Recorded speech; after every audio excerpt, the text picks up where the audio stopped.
while I'm alive. And if the for my father back then, I might have died. But how could it be if he died? Cause he was strong.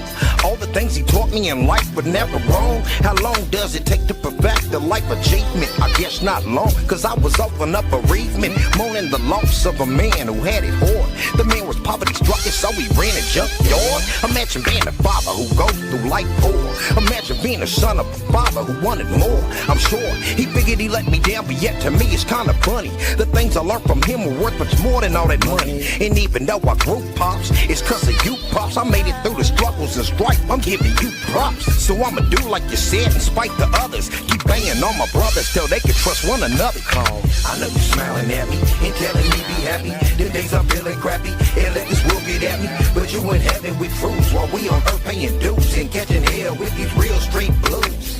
I know you smiling at me and telling me be happy. Them days I'm feeling crappy and let this world get at me. But you in heaven with cruise while we on earth paying dues and catching hell with these reds and these blues. I'm choked up with feelings of grief, my nigga Keith. To say the least, you being deceased gives me the creeps. Cause just the other day, in the same exact way, we was stuck on. Hey, yo, what up, everyone? Welcome back to the G-Lew Show. Friday Night Live. I am G-Lew. What up, everyone?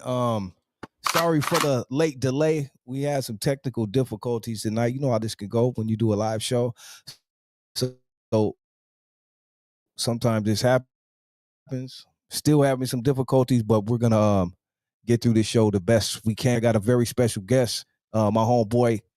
We go back, like way back, like 30 years, man. You know what I mean? And I talked a little bit about him before when we had the homie Stro on the show, Monstro, a few weeks ago.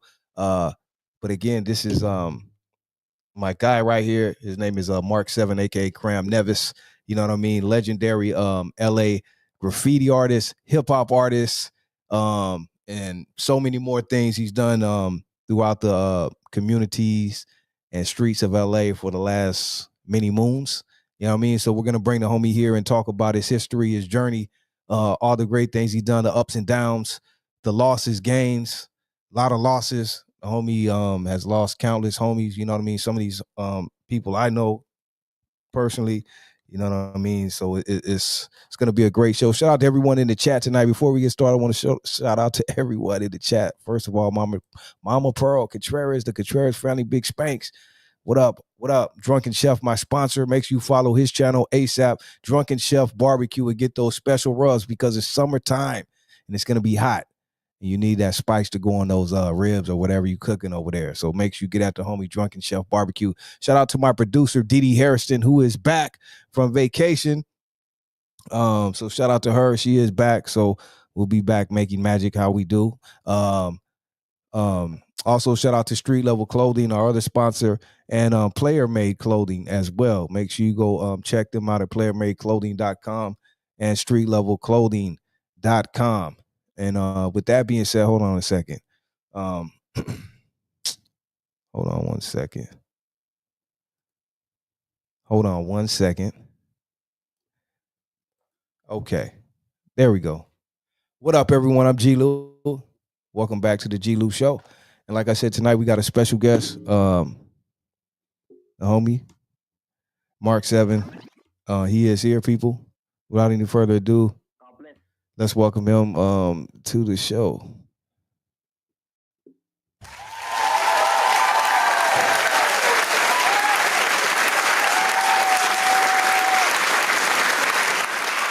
What up, homie?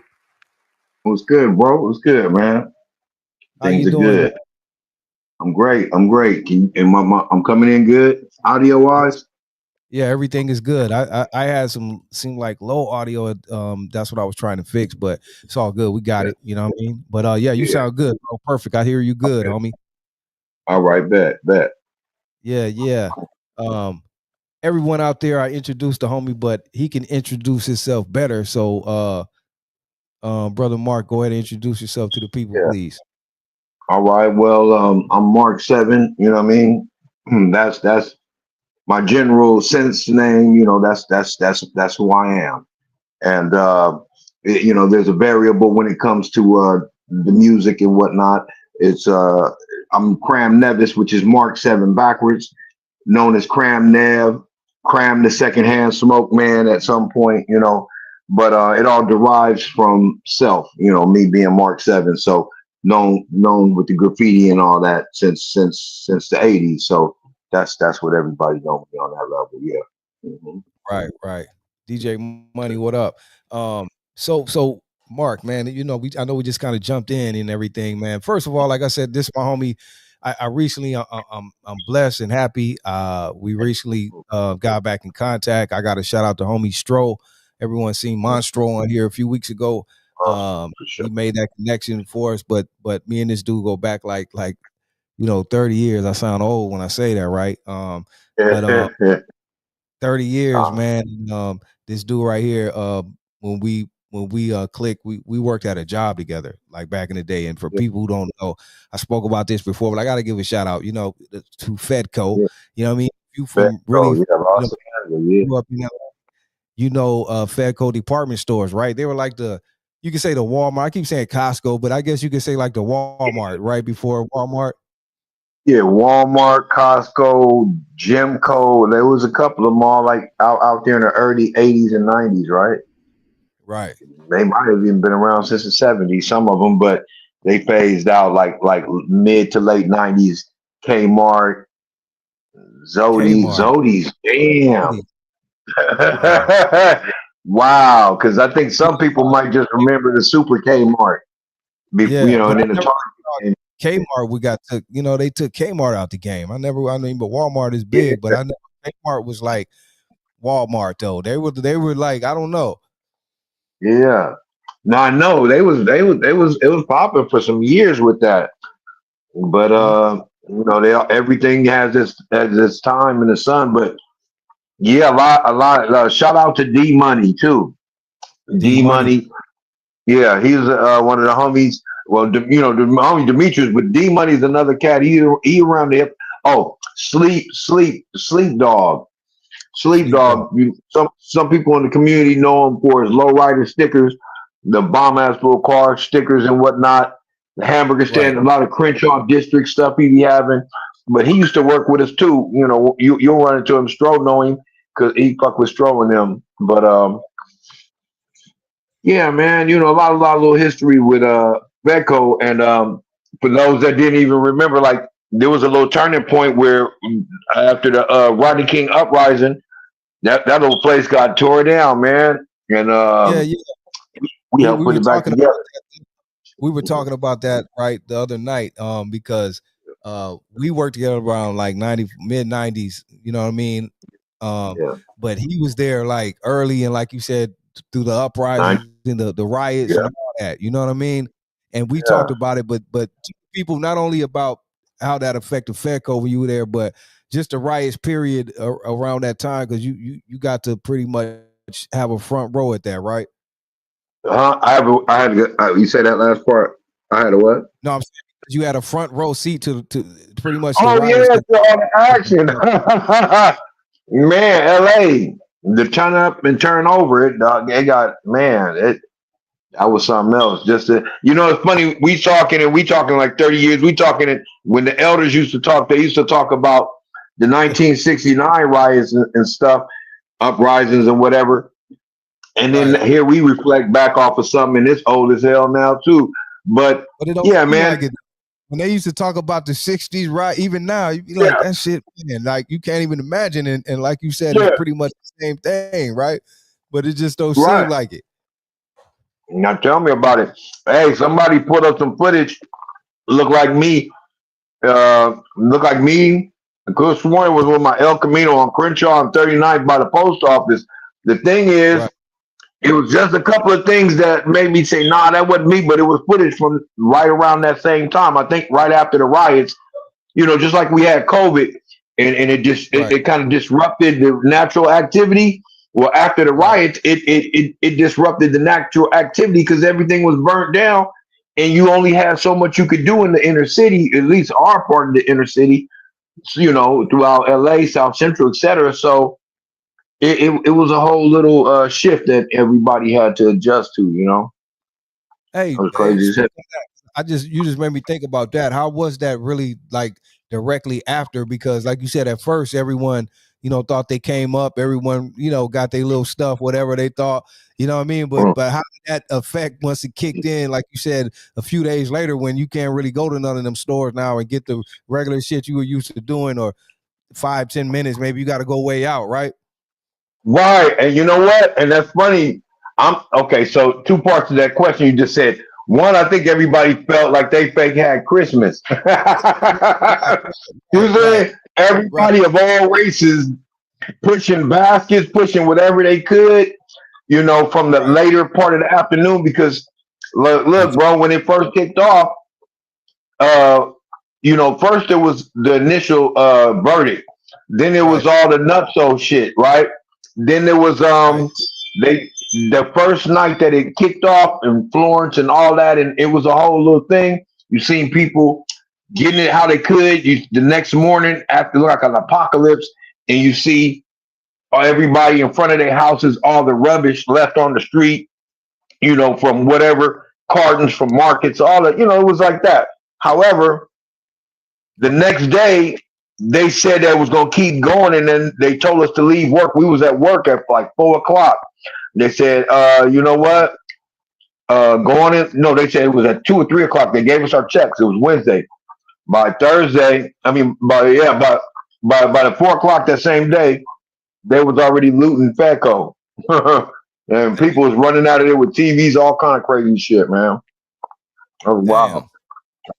Damn. Yeah. Oh, but Wow. now to go the second part of that question, to go find where you can get stuff. Like we had to go all the way to Westwood to cash our checks, you know, Beverly Hills, you know, and we had Right. to go out there to get gas even, you know, because it was all tore up, you know, and then they brought the troopers in, and then they, you know, it was crazy, That's man, but it was soot. It was soot. It was just, it was crazy, you know? right, right.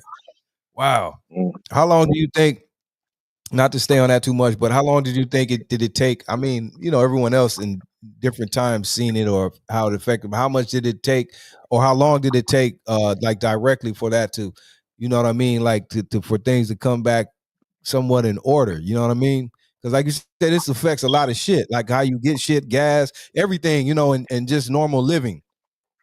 Even going to work for a lot of folks, like, you know, me, Demetrius, a couple of our folks, we end up, it was a security company called Advanced Security, I believe. And Right. we just got immediate work doing that. But it was so crazy. This how real it was. They was like, bring whatever guns you can bring. They was like, we gonna put you on rooftops. They had us down over by MacArthur Park on some rooftops. To be honest, they had us a little everywhere. But you know, like you in a position where you trying to protect the store that at the end of the day, man, like you're not no Superman, and I ain't own nothing in there. You know, it might be wise to just kind of maybe get out of Dodge if you get like that. You know, then you see the other scenarios where they was um over at the swap meet down over in South Central, you know, Slauson, and they was Yeah. like, they was giving it up from the roof if you was trying to break in there. Um, They said getting that's one of the only businesses that didn't get hit. Like they said, yeah, it's a slaughter, and I know people yeah. probably wanted to. People don't realize a lot of them dudes is military. You know what I mean? Like yeah, some cats can be good with guns, but then some of them business owners, them dudes is military, and they was really taking it like war. Like, no, you're not getting in here. So, you know, Right. but yeah, how it did it? It took you know, so we did security. We did, you know, we made some little money until FECO told us we can come back and help put it back together. And FECO was a unionized job, so you know what I Right. mean. Like they kind of looked out for us, but just around the city, man, like we lost so many thrifties and Safeways and everything before they started really plugging in food for less. You know what I mean? Like Right. we might have had boys back then, Boys Mark. ABC. Right, boys, Marks, ABCs, and like a lot of stuff Yeah. just got like shut down. Like, and you know, a lot of Denny's, a lot of Thrifties, a lot. It took them a minute to put it back together. I guess by the early 2000s, Oh, damn. So that happened like what, 91, 90, 92. 92? Damn.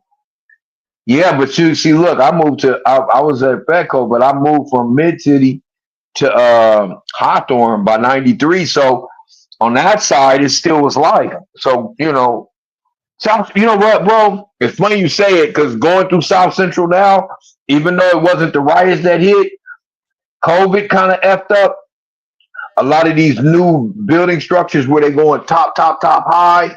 And then there's so many other businesses that are being shut down or turned into large warehousing, facilities of various sorts. It's like coming through, Lemur, South Central don't look the same no more, bro. It's starting to get Hey, depressing again. hey, right. And I was gonna say too, what up, Gas Mask? What up, DJ Money? But you know what I was Yeah, gonna man. say? Um, that's the effects too that had when people don't know at the time, right? Because like you said, you Mhm. take out thrifties and all these still thrifties around, but it's corporate type shit now, Oh right? yeah, it's a lot of corporate Yeah. It's a lot of My point. Amazon That's my type point. When you structures, took even the cannabis places. Hmm.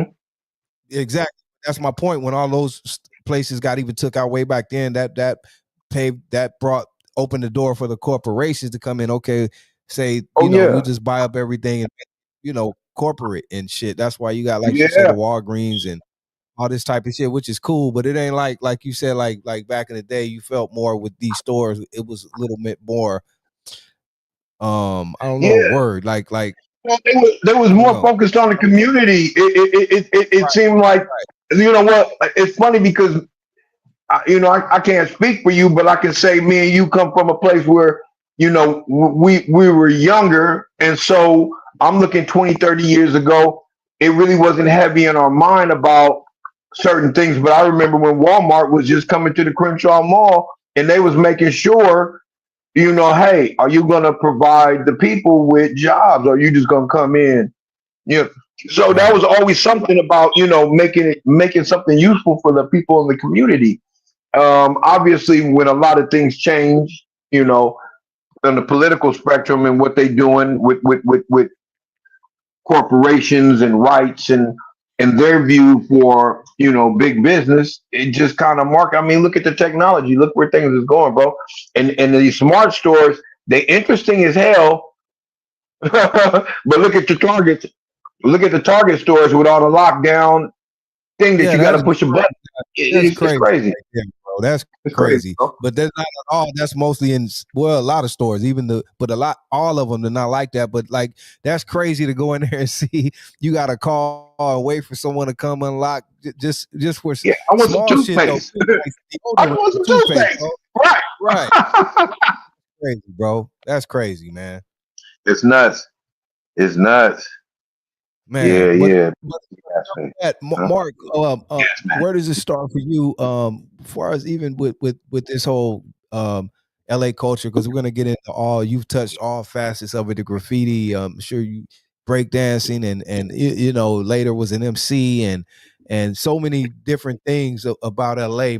You embody that, right? So and Hmm. you're a little older than me, man. You got to really see like when I came up, I thought it was a lot, but you've seen everything pretty much from the beginning of, as far as not from the beginning, but I mean, Right. far as just like embodiment of hip hop culture, you know what I mean? That pretty much came on from early as breakdancing and well, even the Right. pops and locking. You seen all that too, Yeah, though, yeah, bro. the locking. Yeah, yeah, I did. I seen West what side, was you seen it just like all. yourself, 4 to 5 years ahead of you. I seen what was 4 to 5 years ahead of me, and then through our parents, like our pops, you seen what was happening in the '60s, coming into the '70s. I'm born at the end of the '60s. I'm in the world in the '70s, and then everything that we was loving is what was developing into the culture. You know what I mean? From pop lock. No, I mean before the pop locking, the locking. But before the locking, even any of the funk, any of the martial arts stuff. Jim Kelly, Kareem Abdul-Jabbar, getting down with Bruce Lee, like all that was like culture. And so even in dancing, when they was like, any of the cool dancing like Cass was doing in that early '70s eras, bell bottoms. painter pants, window pane pants, like big fluff where those, like what's the movie Welcome Back Carter, Right. any of that early '70s, like when Bill Cosby was still fake cool, you Yeah. know, Yeah. right? That like those big Apple hats, like all that cool big afros, all that Cochise and what was the movie Coolie High. Coolie High, you feel me? All that cool was streamlined, I'm sure, in every city, but LA had their way of doing our own thing.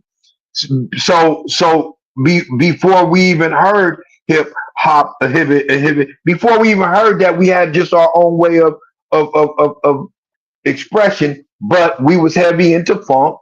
We was heavy into I guess there was like, yeah, I guess that whole funk early funk shit coming from Philadelphia, Dayton, Ohio, Zap and all that, so our levels of expression, we probably would have been trying to even do music like that, like singing and talking cool, like double dutch. We would have been like that. And then once the New York version like start with that new the message and the hip hop, the bang bang, yeah, that's just like culture. So let me decline. I can't take this call. Let me see. Okay. Boom, but yeah, sure. And we was in elementary school trying to be down with all the cool that all the elders was already on.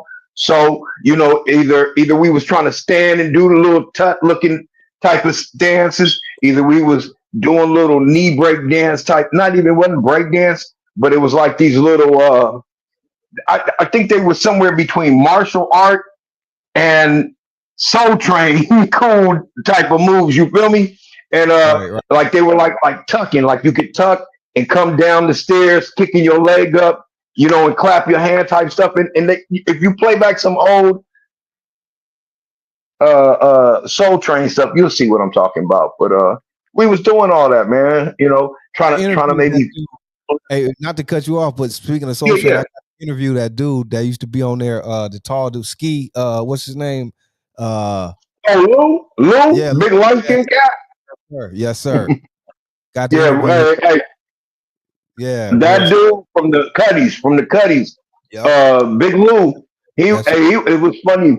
I have an uncle that passed away that favored him. My uncle just left. That was who was like my big mentor. Like my sister was 5 years older, and my uncle was 6 years older. Right, And right. that's who I kind of learned from. He reminded me of Big Lou. Big Lou is always cool. My pops loved that nigga. He Yeah, used to yeah. come and do his little smooth shit. It was cool, man. He had a lot of history, too. So shout out to him, man. Yeah, shout out to him. Yeah. So again, you seeing all this come along, the locking. So when does Mhm. does the popping come right after the locking, or is that with the breaking? Is all that come at one time? Because I'm seeing it my way, but you were there years before. You've Yeah. seen it. No. What was that phase? Okay. And then also the good thing is I brushed up over the years where if I didn't know, I got corrected. But Right. this is what I found. And what I remember, what's happening, rerun, Yeah. like Fred Don Berry. Campbell, Fred Berry, but Don Campbell and all these levels of known pop locker, of not pop lockers. Let me check myself. It was locking, and then I think the pop is more 80 pop lock. But the locking was a whole little boogie thing that they had since like maybe late 60s, early 70s. What I also have learned over the years in watching some of these dope the history from some of the gangs in Los Angeles, right? Um, that there was just like now there, like me and you came up, even though I'm a little older than you. You remember when it was mods and rude boys and trendies, and then it was like let me see, what came out of that was a lot of different cliques, posers, Right. mo let me see, posers, KODs, all the different trends that comes out of either high schools or cliques. The posers, right, sex shirts, posse, and they be having dance crews, right? Yeah. So when the hip hop thing came, people was breakdancing, but then it depends on what that turned into. We had a crew called FNP, Flirtation Nation Players, and we started out like a little bit of breakdancing, a little bit of like ET, doing a little line cut so we can holler at females at the skating ring, etc. But then that turned, like patterns in LA, everything starts kind of taking a choice. Okay, and it might turn into a gang. If you don't, curtail certain activities. So yeah, I just kind of seen that stuff happen. But back to your question, locking was the initial stuff, and like I say, like a lot of these. Okay, look at that. You get the Hoovers have their whole history on dancing. Listen to one of the dudes from Gear. I think his name was Rusty or something. He was talking about the gears and how the out of the 20s there was dancers and just schoolyard, like all these different pop lockers or lockers that had their own crews was a big thing. So I'm a kid and I'm only getting to see this at the beach and at downtown. I'm getting to see it like I'm in junior high school and they had these guys that had the whole khaki suits with the what do you call those, with suspenders. Michael Brown and Right. his brothers. I don't remember the name of that crew, but it was a lot of different little groups. And so, I don't want to be wrong and not mention them all of them, but I could tell you, Royal Flush and, they had all these like significant groups and we would get to see them. And then as time went on, even still, while we hadn't caught on that onslaught of New York style, where you could go to Venice Beach and you could see Mr. Animation, or you could see eventually this other brother named I think his name was Freeze or Flat Top. Flat Top. He kind of had this Detroit energy when we would see him. And just like you see the Right. comedians, you would see the cats that could get out and lock live. You know what I mean? Then there's a whole little other thing, and I could get winded. There was a whole little thing when it did kick off in LA at in different areas too. So I don't want to just make it seem like only, but there was a place called the Radiotron, and that's what that whole electric boogaloo with what you call him, Save the Radiotron. Right. What was the movie Breaking? Breaking. Even though it was a Hollywood commercial version, of But it wasn't the movie from New York that they had. Like what was that called? Beat Street? yeah, It wasn't definitely. Beat Street. It definitely Hey, wasn't Beat Street, but it was check what we had. check Yeah, this out. My brother, remember I told you my brother's like your age, right? That's why I yeah, learned a yeah, lot of shit from. And he had stories of Radiotron. He got to go there, or the radio. I know it was in Radiotron, the radio, or whatever. He got to go on one of the yeah. last few. And he told me a Oh lot yeah, about that. You know what I mean? And also it yeah. was even though we had Beat Street, my brother also put me onto a documentary is that Breaking and Entering is where it's like pre-beat breaking, and it's like the if you seen Breaking the movie, this is like the raw version. It's all like real shit. It's Oh, more of a that documentary. yeah. It's on YouTube, bro. I What? seen it. It's called Breaking and What? Entering. Oh yeah, yeah. They got all the Breaking in. yeah, breaking it. They got Boogaloo Shrimp, all these dudes on there, Taco, Yeah, all these dudes on yeah, there pre movie. yeah. I would love to see that because I mean, just like being in the streets, you done knew or seen half of these dudes, in action before even seeing them on the movie. So yeah, yeah. I remember when Boogaloo Shrimp used to come out there to Tab, out there in the valley, and be in the parking lot, doing his shit. And shit, this is before a lot of little. This yeah, it's a lot of history right here. But I'm definitely look that one up, and I'm looking forward to meeting your bro too, man. I'm sure Yeah, man. there's a lot of He shit. doing a lot of shit, Um, bro. Shout out to my bro yeah, CeeLo, man. If you listening in, CeeLo, love you, bro. yeah. But okay, Oh, moving forward now. We talked about the pop and the break. Well, we know the breaking came in more of a New York thing that took over too. You had some cold breakers out there. You know what I mean? But I still don't think, as I look back on it now, even though breaking was big out here, breakdancing, it still doesn't have the effect of the lockers and the popping right there, because that was incorporated to other shit, how people even get down today, right? Would you say that? Right. LA, well, because LA always got, I mean, even listen to the music when they was pop locking in the Sheraton, pop locking in, like all that, like so rough, so tough. That whole funky thing was what we was on, and the type of gear that they wore. Oh man, like the interview on Kev Mack had on this one brother, I forget his name. You know, a lot of like a lot of it came out of different street sections, right? Right. Different areas with the dancers and whatnot, and they upheld it. Like my boy Poppin' Chuck, he still go to this day. I've been to the Poppin' Picnic and met a lot of the OGs. I used to see Scorpio around, and he used to stay in my building at one point. And then you had the DJ scene with Roger. See, you had him on the show too. Rest in peace. Oh, To the record, Roger Clayton. Clayton had the shop up there on Vermont in Imperial. Yeah. Big ups to all them, bro. That was like our early LA history. The DJs and then hold up. Yeah. Now that you said that, Roger Clayton, talk about, because I'm sure you got to witness that too. I didn't. I was too young, but like the Kram's Army and a lot of the shit, maybe at the sports arena and all that. How was that shit? If you got to experience any of that?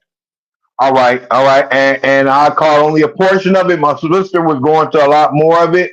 I caught like maybe the more like early '80s, mid '80s, and then as it came through World on Wheels and certain aspects of other parts in LA, I probably did, but I didn't go to the Long Beach one. I hadn't been to certain ones, but bro, okay. So before the Uncle Jam's Army, there was like the Uncle the whole Parliament thing, and that was my sister's era and my uncle era. They were like going to see that. That was like I feel pre Rick James even, right? Like all the Parliament, all that was the kickoff, and anything that followed under that level of funk, you know, you had your other versions of R&B and whatever. But once they came with that, then that's where all the youth and everybody was on that cool shit. Then by the time the DJs was coming in and they was doing Uncle Jams and they was doing all these like that shit, that was like a whole new wave of stuff. And it did favor around not just the music, the dancers who danced to their stuff, right? Early 80s dancing and stuff. Then you had a whole nother scene where you started getting like the mods and the trendies. And I'm in junior high in this era. So it's like a mix. Like the breaking thing is kind of on one level, which, like I said, Roger and them was already still before that. Even that's why if you really look at with Dre and them, Dre and his crew, the wrecking crew, they was from like kind of mid and into that section. Dre was the younger of that section. Alonzo and some of these cats might have been the older dogs, like Roger and them. And so as they push, you know, all the DJs and all the music scenes, etc., and everything kind of progressed, and whatever type of concerts they was given, you know. And I say all this loosely because a lot of that's their history. I'm just kind of like bringing you to date with it, and so I can't give you every detail. I've done some studying, but I can't give you every detail of what they was doing. But I'm just kind of creating a visual. But then by the time Dre and them kind of like started opening the door for the Cubes and the cats like us, that was like the newcomers who was influenced by the New York thing, but had a little bit of the original stuff. But we wasn't trying to you know, we didn't get caught too much. Everybody, we loved Prince and all that, but everybody wasn't trying to like lipstick glamour. You feel me? We wasn't on that. We coming in on some like whenever like we want to express ourselves, like New York was starting to express themselves with that level of rap and etc. And so I think Dre opened the door for that. Him and Yella kind of opening, and I'm using the NWA package as a kind of a clear reference. You know, obviously Ice-T had Syndicate, and then you had Dub C and Aladdin them coming in. but I'm trying to give you a clear set of that next generation that was like the 85 to 87ers who wanted to come in and express new levels of expression, rapping and whatever. Um, but somewhere in that little blinker window out here in LA, we was listening to between 84, 85, 86. If it wasn't all the way wrapped out, and it was that trendy era shit, and it was funk. It was funk and trendy era shit. And I guess that's where you get that kind of rude boy shit that Prince and the time and them was on. That's that player shit, right? Then you had the funk that was just pretty much the gangster shit. And then the trendy shit eventually evolved, and that's where you get the trendy gangs. But right. yeah. That's a lot of history, like pretty much for the 80s. Let me before we continue, let me give a shout out to the chat, man. Everyone out there in the chat tonight, I'm seeing these comments and everyone showing love and loving the history. And there's people in here showing a lot of love. And Pearl, Mama Pearl, she said she used to go. I didn't even know that, Pearl. She said we used to have popping competitions at Skateland. Hold up. Did you ever go to Skateland? I know that was like Compton, and no. you know what? Wherever that one that's off of, I went to one off of Rosecrans. Whatever the one that's off of Rosecrans and like right past Avalon, around what's after Avalon? What's that? Not Wilmington Central. I've been to that one. I've been to that one. Right, I've been to that one, but not a whole lot of times. And then World on Wheels, and then the Valley when I wanted to go, but I never made it to the one in the Valley. Yeah, it's some shit I didn't get a chance to.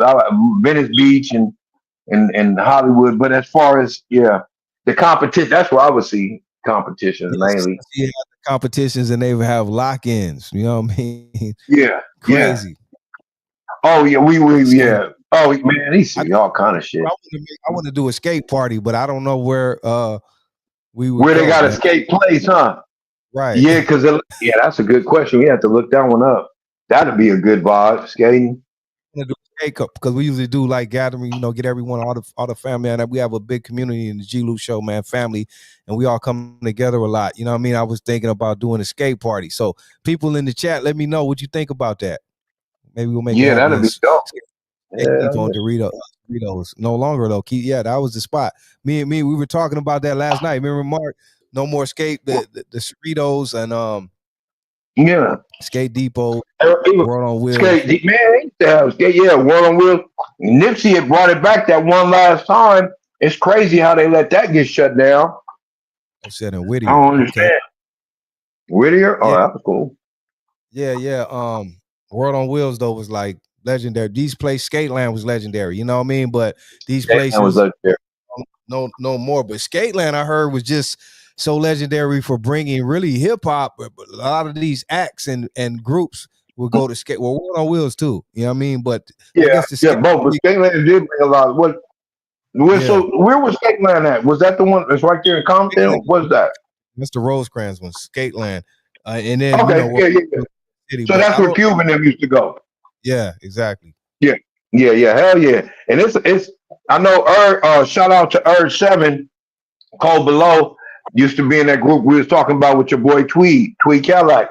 And Urge, the Macadelics with Aladdin them, Urge stayed right up in that area, right behind there. So I'm sure his crew knew a dude named DJ Scratch that's out of Compton, kind of like on the quick tip. And then I'm not sure where Juneski come from, but yeah, I'm sure, man. And then swap meets and all the shit, man. Skateland had to be, it's a shame. It was, well, you could probably maneuver it, especially if you have folks taking you, but LA was kind of a weird place where you couldn't really go a lot of places too. You know what I mean? Unless you had a direct line in there. Right, you were about to say it's a shame that you couldn't go a lot of places and really experience shit because, like you said, those type of reasons and some of these places are legendary that people never got to really see because shit, you can't go there. Yeah, but, a matter of fact, go ahead. or even if you wasn't banging, they was still gonna trip on you because you know what I mean. Period. Well, that's the thing, you know what I mean? And plenty of people said that, like, about the places where I heavily hung out. And I was like, no, but I frequented it. And then out of maybe 50 people coming in the area, maybe there was those 10% that experienced some bad shit. So, you know, that would probably be the same if I'm a 10% somewhere else. You feel me? You might run the risk and you might never have a problem at all. You know, it Right, right, sucks like that sometimes, you know. right, And that could right. be anywhere. But yeah, Uh, man. De Castro said, bringing back good memories. Shout out to everyone in the chat. Shout out to Big Oh, Spanks in the Castro used to, hey, that's bro used to work up there at Fedco too. straight up. Matter of fact, yeah, I remember he had a big black book. I remember, bro, he came from New York. We're gonna put that together too. That's the homie DeCastro. That's what's Much love, up. homie. Much love, Much Castro. love to DeCastro. Yeah. Shout out to the homie Corco in the chat. He from up north. He said, man, I'm loving Shout out. the Southern California, the history and all that. He said we have the same history up there. Much love, Oh yeah, Corco. Bay Area. Oh man, I love the Bay. Man, Yeah. shout out to the Bay, man. Shout out to my Soul King partners up there, Cool Fu and them. Rest in peace, Prize. Man, the Bay Area. Oh man, that's a whole experience in itself. I love them dudes. Them dudes. Hey, they help keep a lot alive. Hey, we was just talking about how the Who Riders, when they set up. Remember that was a beautiful time in the '90s when all the shit was coming out and the Who Riders came out and they was boom, boom, boom, boom. That West, man, that Yeah. West Coast vibe, you know. Yeah, but the Bay, to speak on the Bay too, they had a lot of good.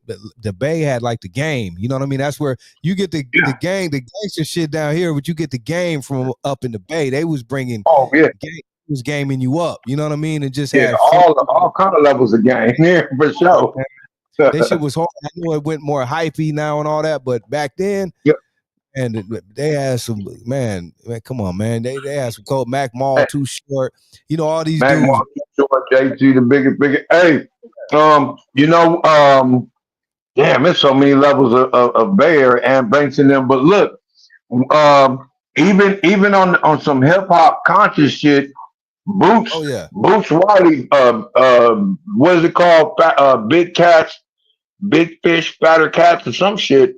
Cold conscious line talking about how the man from he was sitting there listening, working the party, patting people's pockets, and he caught real game when he heard the owner of Pepsi Cola bottling, running through the mayor some shit about I got a process straighter than Ice-T's hair.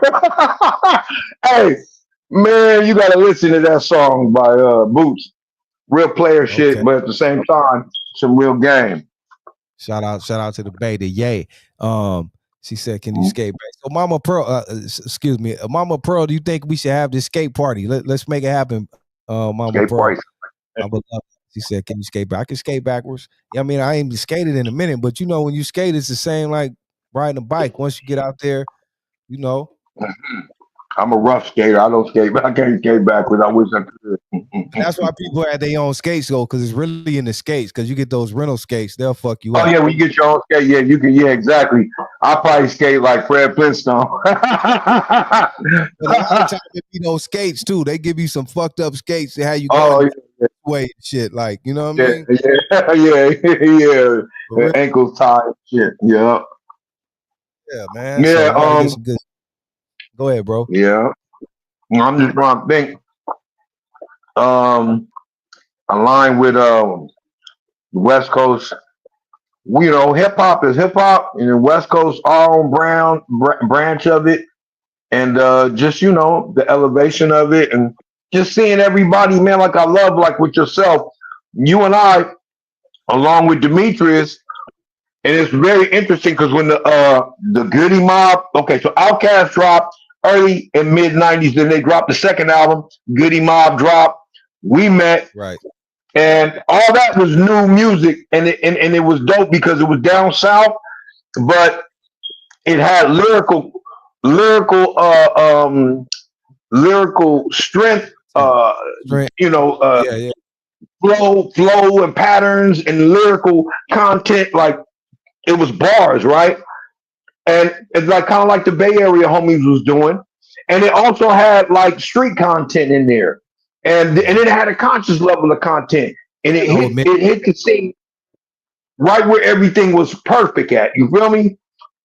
yeah, Um, yeah.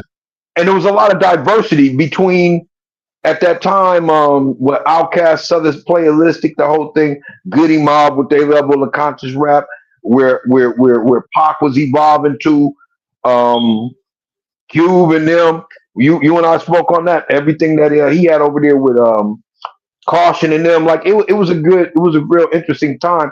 And I think the West Coast sound did evolve at that era as well. A strong point too. Hey, hold up, Mark, the homie DeCastro, because I'm tripping out that you said he worked at Fedco, but I don't know if you can see the comments, man, but he just happened to put, man, R.I.P. Demetrius, man. And Yeah, I'm glad you said that because that's another thing that brought me and Mark together back to yeah. once we got back reacquainted. You know, that's the first brother I mentioned, man, because me and this guy right here, Mark, and the homie Demetrius, who he said rest in peace, man, were real Yeah. tight. R.I.P. Gonzo, yeah. Yeah. But man, Mhm. Demetrius was a good dude, and now that we're speaking Oh on him, man. I'll give you some to speak on Demetrius because I met Demetrius as well as Mark at the same time, and we became like real tight for the time I Mhm. worked there. They worked there for years. I only worked there like a small time, right? But these brothers Mhm. took me in, you know what I mean? Him and Demetrius, and for me to find out that Demetrius got killed, you know, taken away on these streets of LA because you know how they could be, and the way he Mhm. got taken, man, it really hurt me, man. So I'm glad you said that, Castro. Rest in peace, Demetrius, man, the homie right there. Yeah. Yeah. Hey, look, that's Speak on crazy. You so yeah. There you go, right there. Bam. you Demetrius close. Phillips. You feel me? Mm-hmm. Yeah, that's the And homie. bro was a good dude, man, in all kind of ways. And I'm telling you, I don't think nobody could say nothing foul about the homie. From his heart. He was Demetrius Isidore Phillips, and the brother was he had a nickname when he used to call himself Secure, but Right. knowing the brother, I knew since I knew him in the early '90s, and he came in real militant, right, with a cool flat top pushing carts, with a big ass Malcolm X book cover hanging from his neck, real militant. You couldn't talk to him, but if you, that's because he read Malcolm X book and he didn't trust nobody. But as he got towards the end of the book and he seen the levels that Malcolm grew, so did Demetrius. But Right. people see him tall and dark, they were spooked of him and think that they couldn't ask him stuff, but he had a kind heart. The brother wouldn't even curse in the beginning. Later, as it went, and we started off, we put our money together. We both had Mustangs. Then we turned around and we did some like went half on an El Camino. Then I bought my way out of the one he had, and I bought one too. And we started that. And then Keith and other people up there, they go Keith Walker. He passed away too. Another Oh, brother that worked there in the warehouse with us. yeah. Rest in peace to Keith. Please Keith. keep. Then yeah, Keith Walker. It was a lot of us. We had a little cool little El Camino thing at Becco for a quick second. But then he went on to ride motorcycles with the AO Riders. But basically, bro, good people. It was like a family atmosphere at Fedco. You, me, and D get together on some hip hop shit on breaks, right? You know, if we wasn't tripping off the new albums that was dropping, Gonzo dropped something fat, the Loonies. Then eventually, old boy started dropping some shit. With the drink what's called music and smoke a lot music, drink a lot music. Oh, They was doing big shit. uh, Um, uh, drink. Oh, Zilla. What's Numbskull? What's and was no, it? no, And his Numb, yeah, yeah, Yeah, Numb started killing it. It he was a was. lot of powerful, even I hate that. early mystical, bro. Yeah, no, I was gonna say I hate the loonies that they had that they issues like that, man, because you Yeah, know. yeah, yeah. No, I know, but look, going back to this chip of the pie, right? So Demetrius, Hold up. The Huh? homie said volume 10. Oh yeah, Volume 10, of course. Well, that's the whole Good Life prior to Project Blow. The whole Good Life thing. Volume 10 was fire. It was all new. You feel me? It was all new. Shout out to Volume 10. Big up. Rest in peace to Gunja K and Mean Green too. Two other West Coast, not just spitters, but West Coast like legends on the streets and with the music. You feel me? They don't always get their shine. So big up because they was all in there with the Flowwood and getting it in with Volume 10 too. The Good Life had a good segment. So that was what the beauty of everybody was sharpening their tools with the music. You feel me? And Right. when we would get together, you and I and D, you know, and see that's why the Castro know because all kind of levels we all connected, even if we didn't all at the same time. But I'm significantly going back into with you because we had in freestyle sessions. You know, if it wasn't BDs, we might have. You know, I wasn't fucking with Newports by that point, but you know, we might have been off some BDs. We might have been Beaties, grabbing a couple of little drinks, right? Smoking BDs. the beaties, bro. Wow, that's what it was. Yeah, You the put BDs. you put me on to it, but you were fucking with the beaties tough then for sure. I remember Yeah, that. I was. I was until the motherfuckers started feeling like they blew a hole in my shit. Yeah, you were smoking the shit out of them between that and some, you know, ganja. Yeah. Um, but there was some dope days, bro, and it's crazy because I I, I was cleaning out a storage the other day and passing out some cassettes to different folks that I know. Like here, you want to salvage this hip hop shit? I'm passing it on. I'm passing it on, and I happen to look on the ground, and it was just the day after you and I had talked. Like you would say, "Hey man, I'm trying to get in touch with you," and I barely like hit you back on the text message. Next day, Right. I went and I seen Goody Mob on the ground outside my storage, and I'm like, it must be a time loop because that was fresh out. You know what I mean? That just came out. Who's Yeah. that looking through my window? Matter of fact, if you do the Same, Google, it was same. October, I think 96.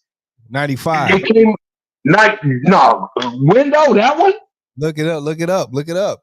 Okay. So 95, but it was October. So that's that season when you came, when you Yeah. was up there. So yeah. And so man, like that was different shit. But yeah, it was a lot going on, man. And so what I love about it though, fast forward, is that and I wish Did was still here, man. Because look, after you left, I know like my boy Dennis DeCastro, he went back east. He came back. He producing. He doing music now.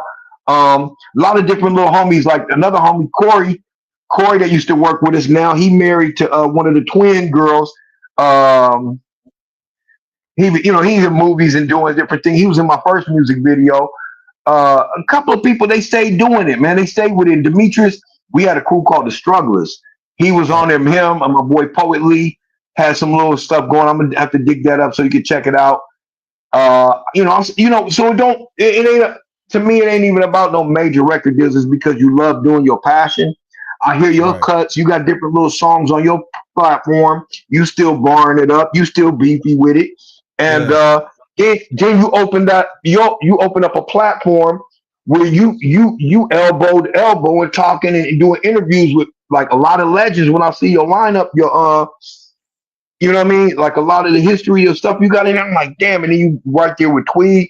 You know what I mean? Yeah. So I was like, damn, 30 years later, this bump into you again and you stay doing it. I love it. I love it.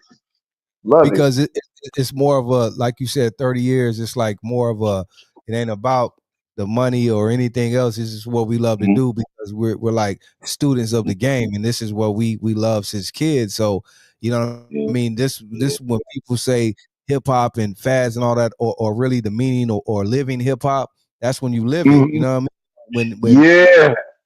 it's different, bro. It is. And then, you know what I mean, attached to a strong community of folks like yourself, and y'all just that's what y'all do is y'all create and keep that vibe going. You feel me? Like Yeah. that's what I admire that. I admire that, man, because I see you do it and you take it with you, and it's a fine it's a brand, bro. It's a whole. It's like a movement. You feel me? So that's a It's a good thing brand. to do. You know. It's afforded me to like you said, rub shoulders or interview like a lot of legends that I know I wouldn't be able to, you know what I mean, or touch base or even talk to or get to know without this platform. So I'm very blessed, and that's why I don't take it for granted. I say to this day, I don't, you know what I mean, I don't want to be on here with the shenanigans and none of that. Everything pretty Yeah, much is yeah. music based because this music is what we love. We all love.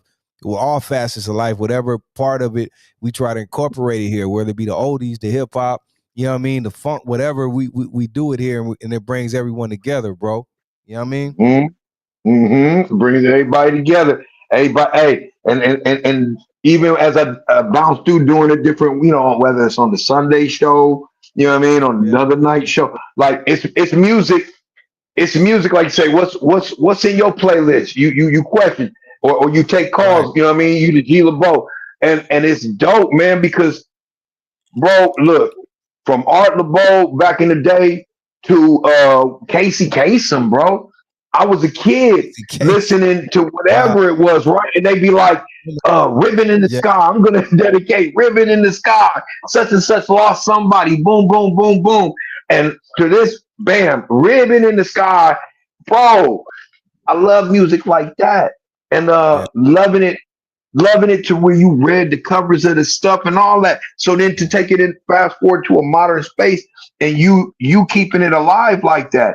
You know what I mean? People, it's birthday calls in. It's you know, I want to groove on this. Hey, could you play that for me? And you keep it going. You keep it going. Like, and I'm like, yeah, that's that goodness.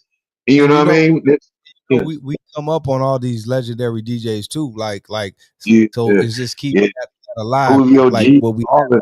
Yeah, Coolio G, man, my guy, West Side Radio. I'm yeah, inspired, West Side Radio, Coolio G, who did it. So that's the inspiration, and that's a big up to him. yeah, I do West yeah. Side Radio, West Side Wednesdays. You know what I mean, and all these D's, like you said, from the Greg Max. You know what I mean. We had Yeah, to Greg Mack. even Yeah. Oh even man. cats on FM. Remember, like the Rick D's, who was on Kiss Oh, FM, but still, Disco Duck OG. Yeah, I like it.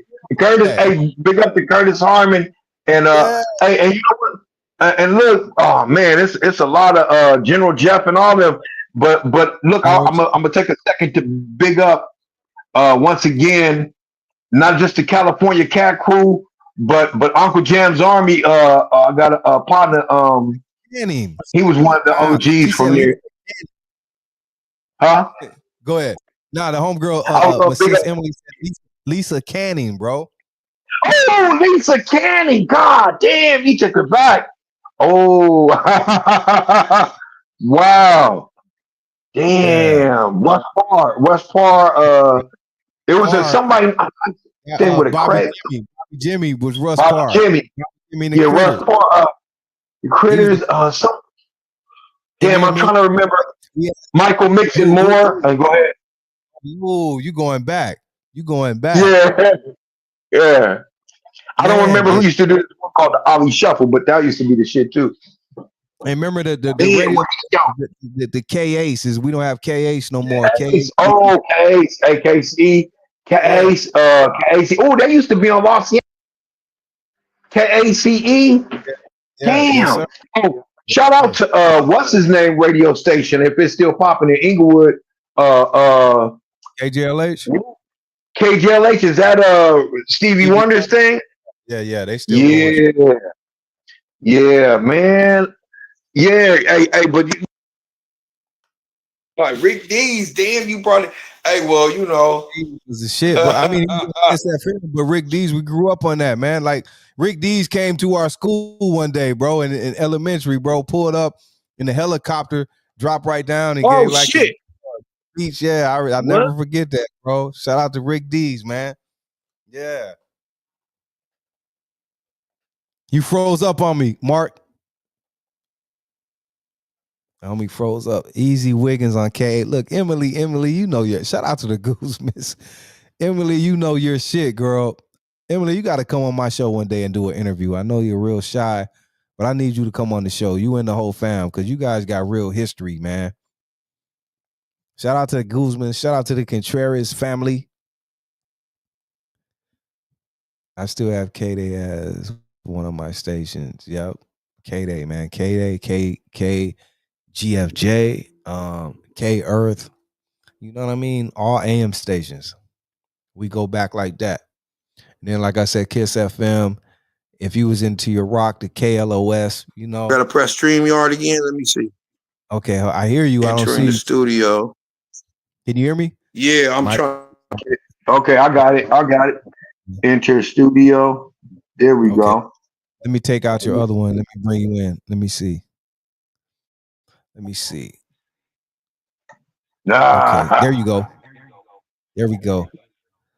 We got an So do echo. I need No, that's it? because your other one. No, the other one you were on, remove that one. Make sure that one's out. The other one you were on before. Okay, let me. It's new That's to what that me. is. Okay, let me see. Shit. KRLA. Yep. K Rock. Yeah, KROQ.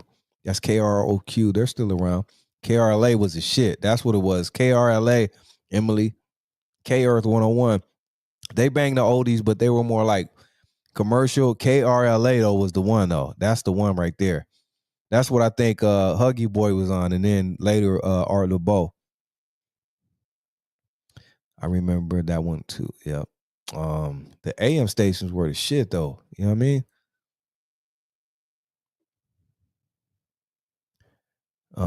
Yeah, Emily, man, you Emily, you know your shit, real shit. I got to give you that.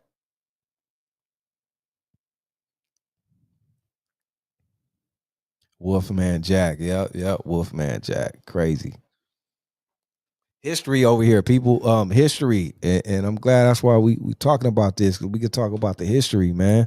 KGFJ, you already know 12:8. No, 12:30. I think KGFJ. That was, man. I remember, man. My aunt used to listen to that all the time. That's before K-Day. KGFJ. So I think it was 12:30 KGFJ, if I'm not mistaken. What up, Daddy? Gotcha. 12:30. Yep, that's it. 12:30. That's right, Emily. Shout out to Emily, man.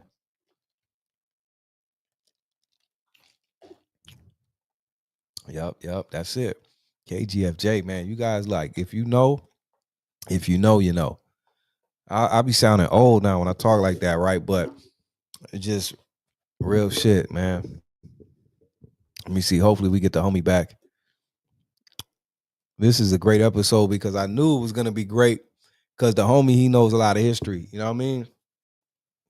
And I know a few things too. So it's just like we could interject and exchange some good history. You know what I mean? So hope you guys are enjoying this right here. I know it may go over some people's head, but it's like really about history of culture in LA, and we get to see it from different parts, you know. And me too. I grew up in different parts early on. West LA, then I moved to East LA, SGV.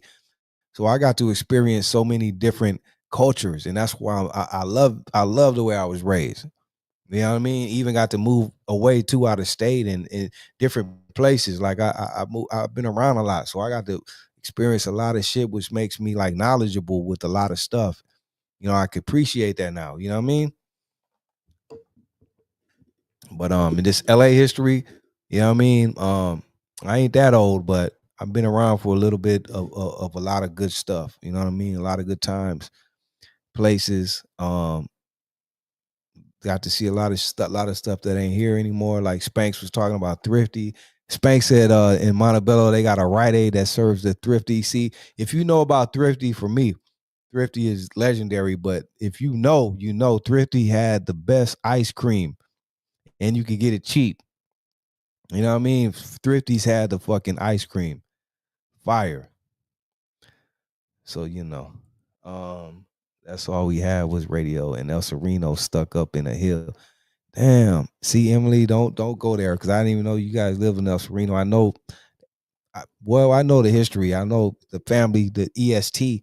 You know what I mean? They right there, and I live in El Sereno too. So let's not talk about El Sereno. We could go back and do some history too, Emily. I lived in El Sereno too, and I knew where 18th Street was right there. before Rose Hills, right around that area. Shout out to the Rose Hills Project. Shout out to the homies from Highlands up there at their area. And then, of course, El Sereno. The homies back. Are we back, Mark? Yeah, but is it on there twice or not? You're good now. You're good now. Whatever you did, you took everything's good now, I hope bro. so. Solid. Okay. Youngster. Thank you, Spanks. I don't like to feel old, even though I guess I'm getting old. But you know, man, the good thing about our generation, Spanks and Mark is older than me, but he's still like younger than Mark. Hey. It's safe to say like our generation changed from like our parents because you know the age we are now and even earlier, even like when you were in your 30s, like you were old. Right. Oh man, yeah, that was when Martin Luther and everybody was looked at as old, right? Yeah. But look, well, I want to say thanks to people like Russell Simmons showed us older in a different way, so we felt like it could be different. And hip hop has done that for us, right? Because hip hop made everything come back. Like, you know what I mean? Like it made sport hats, it made everything pop again. Comedy, everything. But, you know, at the same time, that could be how some of our behavior, and I ain't gonna try to make it like that too much, but for some of them who have made mistakes and tried to stay too young in a mature spot, that it was reckless to you know what I mean, reckless behavior. You know, like I just heard something the other day about somebody like making a comment to one of these young new stunners that look cute as hell, but like, damn, bro, if that's the case, watch your mouth. Like, don't you feel me? Like, and then maybe it ain't even real. Maybe it ain't real. But then again, like we starting to learn, it's like we all like it's hip hop is a culture, but it's a mind state. It's a lot, but some of us just like social media. We learning, like we run into the finish line too fast, and like some of us are spilling over the line doing too much. And maybe we all should learn from some of this. You feel me? No, I'm glad you spoke that. Before I tap into that, let me give a refresh the chat. We got the homie Kahana. I hope I say that right, but that's the homie. He's been tapped in with us for a minute now. He's from Hawaii, man. So aloha to the homie, man. Hawaii, man. Always tapped in. Love, bro. Emily too, but and Spanks. But yeah, I'm glad you touched on that because look, that's another thing. We older, but we still young at heart, but I don't want to be. I don't like that too. Like you said, some people try to act too.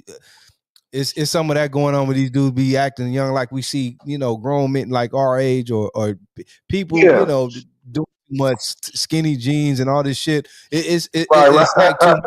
And there's no disrespect to the youngsters who do their thing, but like you just said, I think we have to give every generation their respect because these youngsters in the skinny jeans too, though they'll blow your head off fast, right? So they doing their stuff the way they do it, right? So we have to respect every generation, but I don't respect every generation old dudes. I don't respect these old dudes trying to be young. Well, you know what? Young like these dudes right here, skinny jeans. Young at heart. Okay, well, look, I'm on my perspective on it. Like young at heart and on some fly shit, like they say, Jimmy, old boy from Jim Jones, he kind of brought in that young old fly culture, right? And I can respect it, you know what I mean, because if you can move around a certain way, but like I say, it come with a certain level of the pushback because. You know, I'm seeing myself like, cause, bro, you know, just like you said a minute ago, I seen on one of the other show, you like, man, I need to get back in the gym. You know, we can get in there and get right. So a point I had gotten right before my oldest son, sheesh, he was born in 93. So he in that 30 percentile, right? So he was going to, he got out of high school, went to the military, came back. So we got a chance to, you know, get our little program in together and whatnot. And I was like, I was right, bro. I was slim, etc. I had the little skinny things on. my ex-wife was like, "Oh, you look good in it." You know, the colorful tennis shoes and all that. Kind of awkward, but it was fresh because I could be down smooth like that, and I felt like a young boy again. But I was like right at the point of like barely changing the beard. Like I rock my platinum now, but I was Right. wearing the black.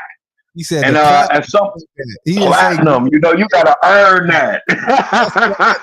I like that. I You like gotta that. earn that. Feel me? So Right. I was already still dipping, Right.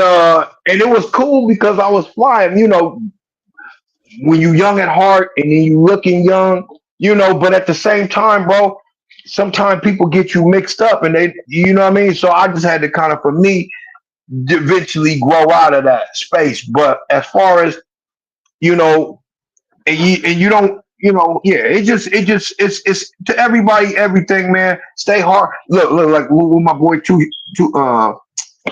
DJ Quick said it. I love the song.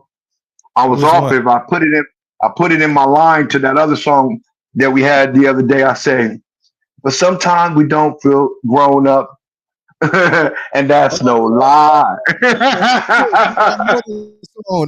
I So love that song. party, Until we we get die. fly. Yeah, because Yeah, life because life too is much short. too short to let it pass you. That's the moral of the day. That's Yeah, the yeah. moral of the fucking day. That Don't let shit. it pass you by. Give grace, right? Give gratitude. One love to our loved ones, you know what I mean, that we lost. Rest in Don't peace. take it for granted. COVID was some bullshit, you know what I mean? It wiped a lot of folks out. People still just falling off left and right due to little complications, but we kind of in that window where some of our folks we older and we, you know, some of this food and things that's out here ain't good for us. But you know, I just want to, you know, say I'm grateful. I'm grateful to see that you still around, right? And make the most of it while we here, man. I lost a lot of people last year, bro. I'm not even gonna be in the space of depressed. I'm gonna be in the space of that's cleansing, and evidently the energy went somewhere else. But it's also time for me to pass on whatever, you know, I can pass on to the new generation to help them move forward. Right. You Okay. know? Speaking of well, hold up. I want to go back because I was just gonna go to the Yeah, new generation and have it speak. I know we're all over the place, and I skipped yeah, over, yeah, but I want to go back because we kind of skipped over a big part of your life when we went straight to the hip hop, and we can go all yeah, night. With that, you know what I mean? But let me go back before I forget because we skipped over a big part of your life, and another big part of your history and journey was being a graffiti artist, bro. We touched a mm, little bit, a little bit. I think we sprinkled them, right? But let's yeah, go back to that a little bit because that's a major part of your life. Even when I met you doing the hip hop, you had your book right there still with your pieces and all that, and a lot of people know you from being a graffiti artist as well, and you have a lot of history yeah, in that. We talked about the history of hip hop and culture in LA, but you seen that history to it as graffiti came in and took on because we could talk about the eras and all that and even yeah. gangs, right? But a lot of Right. youngsters, not all, because gangs been here from day one, right? But when you Yeah, went through that era, late 80s, early 90s, a lot of those new age gang members and new generation of people who came from gangs were a lot of them were taggers and writers first, right? yeah, And yeah. so speak A lot of, yeah, yeah. I mean, shit. I think every gang has somebody that was a tagger, a singer, a rapper, a dancer. You know what I right, mean? They just kind of like put that skill of theirs in the back and did something else with it. You know what I mean? But and on the flip side of it, a lot of cats that they might have had some street in them, right? That was in any of these things, even basketball players. But right. yeah, for man, when we was writing, okay, writing How did it since start? kindergarten. Okay. How you know what? It just started. It before it became about like the New York style or like the graffiti as a graffiti whatever. You was just a kid trying to like get up in a bathroom or on a bench. And then out here we seen street stuff. Even if we didn't understand what it was, the cousin blood thing. If we didn't understand, we just thought it was cool. you know, we seen the little face and characters that went with it. So, you know, we was drawn with chalk on the ground, or we was drawn with them big thick crayons from out of elementary school and whatever, you know, charcoal, you know, we was me and homies from elementary school was drawing Hot Wheels. That was how we was relating. And then it just evolved. And then there was the Suzuki S that we didn't have no clue that that was a real gang called the Slossons, but everybody wanted to do 1, 2, 3, 1, 2, 3. Put that little V at the bottom, put that little pyramid at the top. So Yeah. the Slossons had hit ups. The Slossons had hit ups back then. Bro, the Slossons, that look, we talking about the dudes that was before the Crips and the Bloods, the Slossons, the businessmen, the gladiators, all that old early LA shit. And big up to Kev Mac for introducing me, like taking me to one of their picnics, bro, over in Centinela Park, and me getting a chance to see how the elders was, you know what I mean? So when you see Bird and hear about a lot of these older cats, that was the pre-street shit, right? Like my pops, he was war with Harley Davidsons. He fucked with these cats called the LA Chopper, the early Mother Chopper, LA Chopper chapter that was over in Mid City. But there was all these different street elements that was already there, right? And as kids, you know, you just seeing what's up.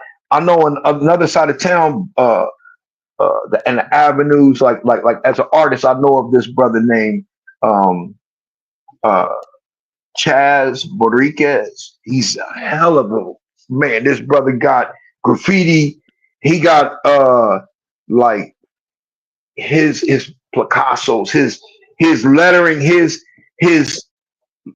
skulls, his like all his stuff was influence to the cats on that side of town, right?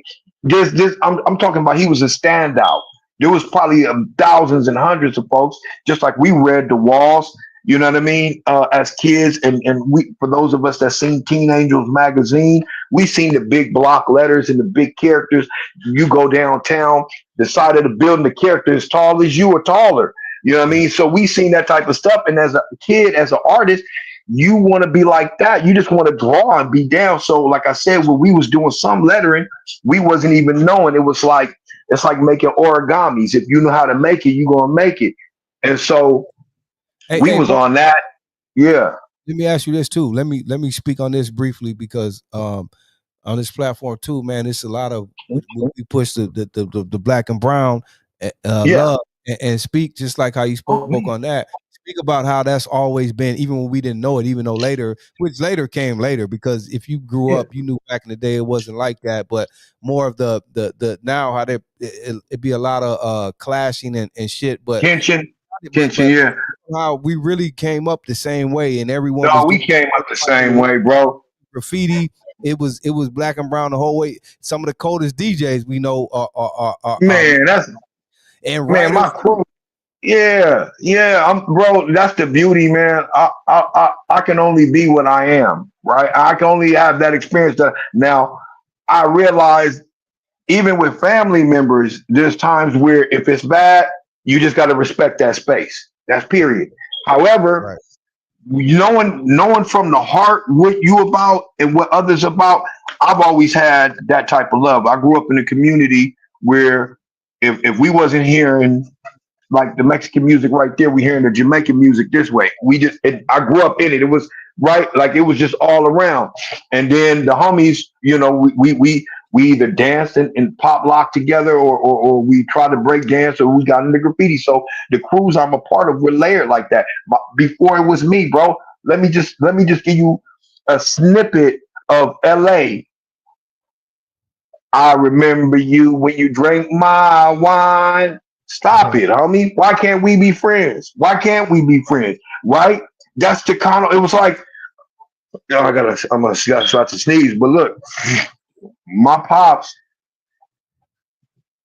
I grew up in Mid City, and I'm sorry, I'm about to sneeze. So my pops rode with Harley Davidsons, but he had a lot of different little friends, all kind of different friends. And he used to he used to take me up around, and before I could know what these places was, I would smell weed, I would smell incense, and I would hear all that type of music with it.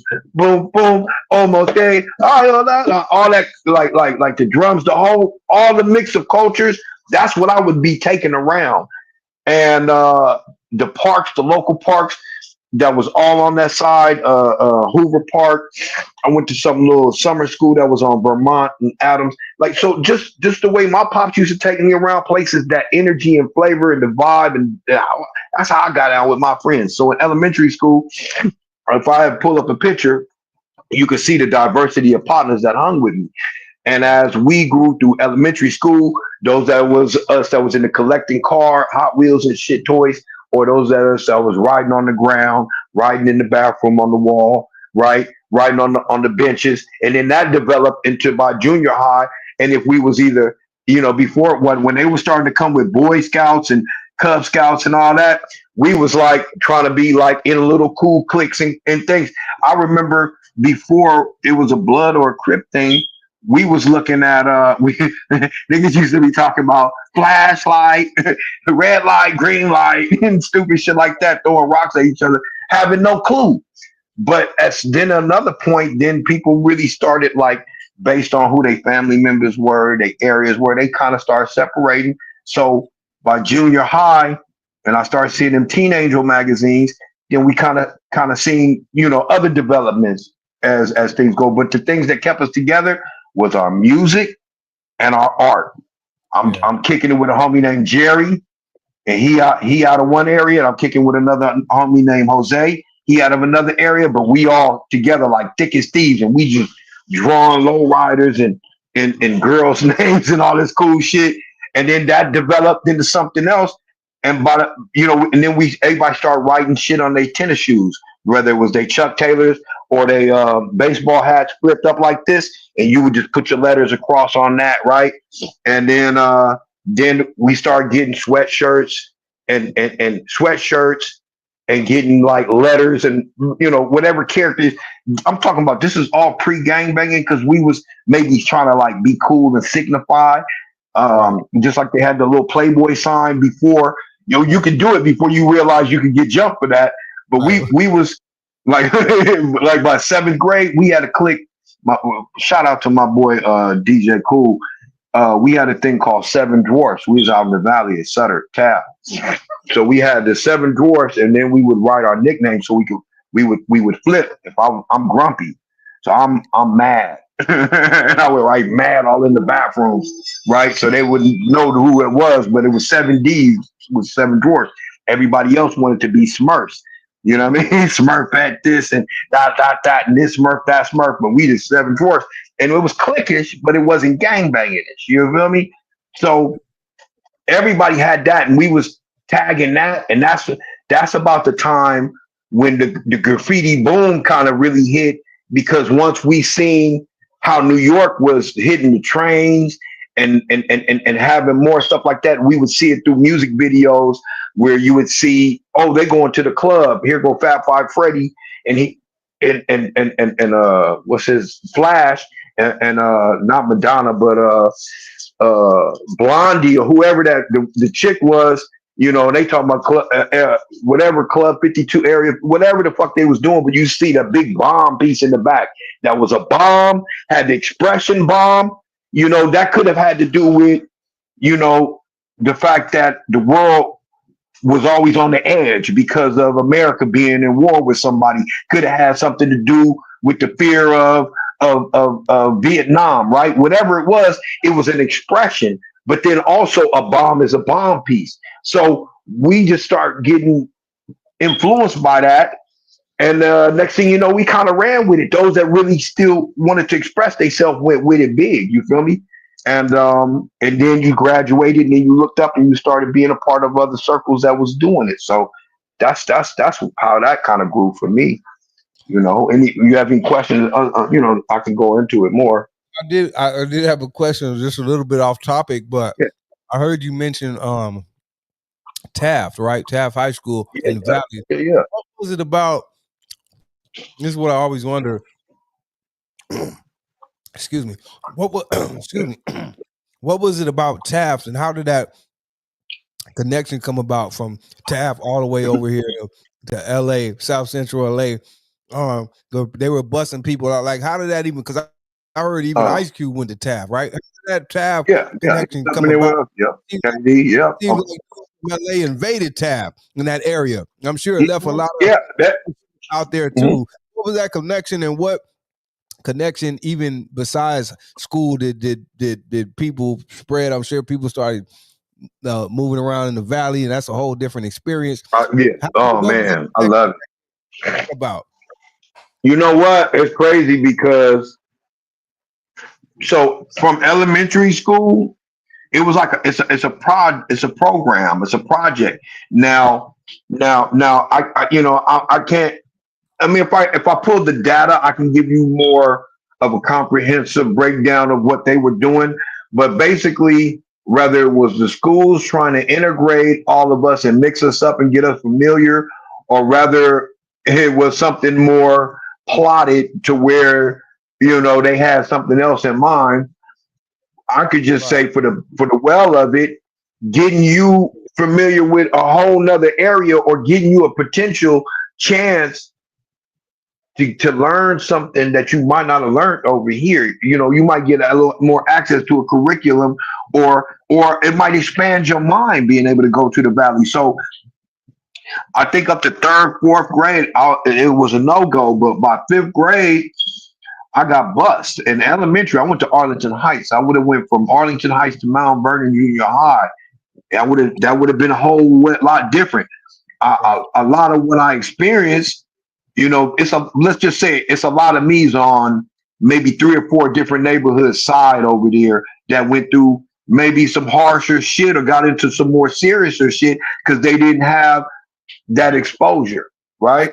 I definitely get it. I was trying to more so say who even came up with that, like, or thought of that, because really that was good. Like you said, that was great experience, and some people had no choice but to go to these schools right here and show up and imagine if you didn't have your uncle or your pops around, and all you do have is your 5 homeboys, and at least is 1 or 2 of them is shot calling the situation, and then you just rolling to be down, or you just as geeked as they are, and y'all niggas is like, nigga, let's go see what we can get into, and every day turn into a worse situation for you.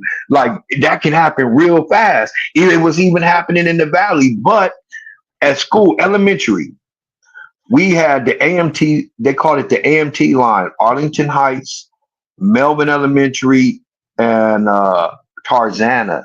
Tarzana, like, if you ever see it in the valley, it's there's an area where there's like a Peanuts, white Charlie Brown bridge over the street. That's where Tarzana Elementary School is.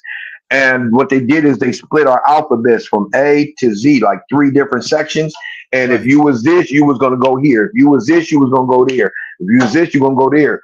And you did at least 2 years at every place. And it was kind of Bombay. It split us up from our original pack that might have been at Arlington Heights in the 3rd or 4th grade. By the time you got to 5th, it split you up, but it introduced you to different teachers, different cultures. Star Wars came out. Kung Fu was still in. I was mixing it up with different folks, man, and that was great, bro. I really it opened my doors to meet and deal with new people. So then you get junior high, that's and you still on that same shit. Almost like going off to college when you leave the hood, or at least somewhere. Open you up. Yeah, like look what going from state to state did for Tupac. You know what I mean? Like that lifts you up. But now another thing, some places in LA, for those that wanted to stay local, okay, you can stay in LA, but you're gonna be on this track or that track. So it could have had something to do with population. We might have been overpopularized, so they were like trying to like separate. We're gonna put this group on track and this group off track, or you can stay on the regular pattern, but you got to go out here. They might have been just trying to shuffle us around like that. Now it makes sense both ways. Now that you say that, it makes both ways. But let me ask you this too: what also affected all of that? Because I'm sure now all these cats brought some different shit to the valley over here, and and affected a lot of shit. Like what After Effects and what did that do? I'm sure a lot of people expanded and there's some new shit over here, and the ones that were on that, it was people going to school and all that, but it was I'm sure it was cats over here. We got access. Scheme. We got access to another level of. I would think that's where the cocaine access came from, right? From like little Johnny, like you come in and you bring in one thing to trade, and Johnny bringing you the crack pipe, the glass, and some extra some powder, and you like, okay, I'm gonna trade you, and they opening you up to homes that's empty, so then you start to learn how they move and how people, what you can do, the women access, like players became real players out in the valley. And before like for all the valley folks out there, before Ricky what you call it, Ronnie and Mike, and before New Edition and them got out there, cats that was either in high school out there or serving cats, like people was enjoying, and then but you got your Pacoima areas, and you got all your other stuff that's out there that was developing because they was already living out there. And then some families moved, just like, look, people moved to South Bay from Compton. People moved to South Bay. When I say South Bay, I'm talking about Gardena, Torrance, Hawthorne, the Tri-Cities, London. People moved away from LA and Watts and Compton to get over there to start little families. Same thing they did in the Valley. Half my homies all moved out, and then before you know it, they was living within blocks of each other. And then you start to really say, damn, out there is like it is here. Or like Quick say, just like Compton. One of my favorite quits. Yeah, that was just it. Yeah, man. So we talked a little about the graffiti. What can you take? Because even though you transitioned even from that and got more into hip hop and became a hip hop artist and things of that nature, the graffiti era, and I know that sticks with you to this day. What do you think was it about that era? Because we've talked about several different eras, but some just stick close, and I know the graffiti and hip hop, of course. But so what do you think even about the graffiti era, and even what do you think about it now, or even that has with you to where that's a big I love it. History. I love it, and I'm gonna tell you, a burning passion was always there, and then it also was I had to learn how to balance myself out. Because when you have a passion so tough for something, it's engraved in you. So you tend to do little shit like as a graffiti artist, like I in my experience, I used to be carving and hit up randomly, like nervous. Yeah, random. My mom be like, "Why is all my soap carved into? Why do I see tags on the coffee containers, and why do I?" And you have it bad because you got to do it. So for me, that compulsion, maybe everyone is not that, but for me, I had to work on that because, at some point, as I was trying to more or less focus and be in a working world and not rely on trying to hustle in the streets and minimize my risk factor so I can have some type of longevity and do something with myself, then I had to kind of check some of these habits, although you might have seen me 10 years later up on somebody's pole while I'm connecting cable and I see a kid tag and I might tell him to hit my name up, something like that. But that passion to be out there, just, I got to get it illegally. Bro, once I start having kids and try not to like fumble that, all that outside shit kind of, is a wrap for me. So respect to those who feel that they still got to go out of their way to really get it in there. And look, for the sport, the ones that's above and beyond, I give that to them because you got some real beasts out there, all kind of levels, you know what I mean? And everybody got their titles or what they philosophy or what they about, and they go approach it in different ways. So respect to it all. As far as what I love about it, in the 80s, we wanted, I got a lot of history on that and we could always tap in anytime, but we wanted to prove something. And by the time we innovated and did it, then it kind of like I say, even by 88, 89, when we got one of the books that was showing how it was progressing around the world, that was satisfactory. That was, and so the 90s kind of turned it up more. Even though Right. I got into the music more than the painting, I kind of, that's when I kind of like stayed tapped in with my one of my crews, RTN, and we started, keeping the community popping and doing more to take it up a notch. So yeah, I love it, bro. I love it, and it's how you say it. It's as you grow, you also have to find out what's your passion. Right. And if you doing your passion, then you gonna balance yourself out. You see what I'm Right. saying?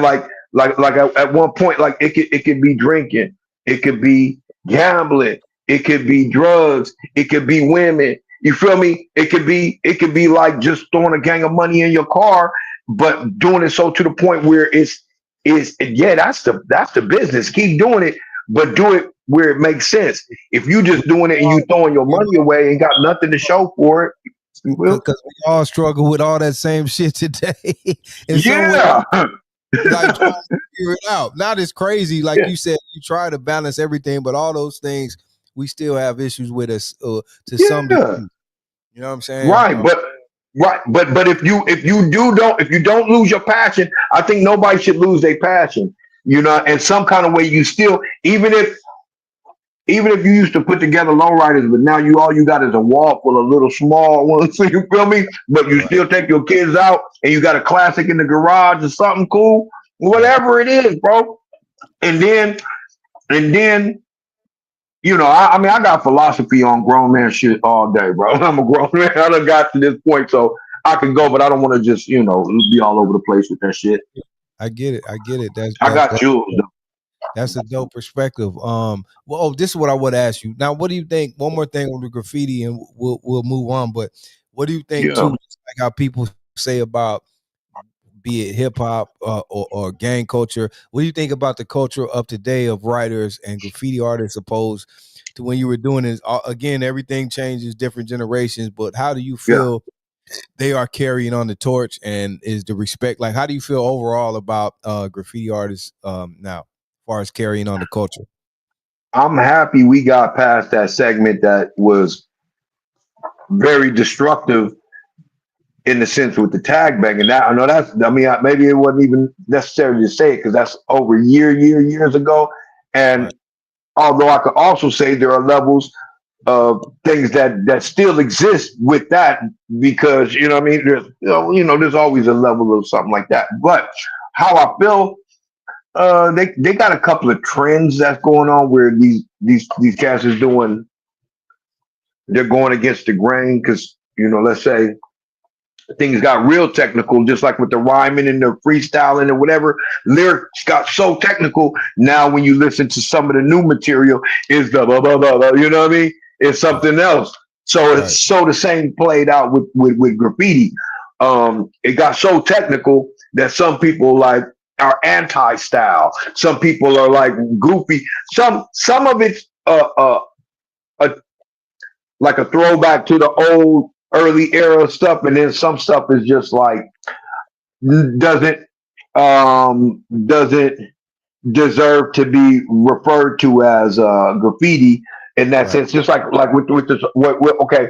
So you got artists who are just artists. right. True. Damn, we lost the homie again. Maybe he got a phone call. I know that shit happens. It'll fuck when you get a phone I'm call when here. you're. Oh, there you go. You Now I hear was me? telling people, Okay, yeah, my I was bad. telling Yeah, people somebody text. phone Okay, call. my bad. Now I was telling people when you get a phone call or text, that could throw everything Throw off. you out. Yeah. Okay, that's good to know. Okay, okay. So yeah, look, when I was a kid coming up, and you probably seen some of these murals off the side of the freeway or around Mid City over there off of La Brea. The paintings, cultural paintings, colorful faces or Afrocentric looking different stuff. This was a brother named Roderick Sykes. Roderick Sykes, St. Elmo Village. He was a very influential person in my upcoming, and so when I look at artists who just want to paint to be artists, cool.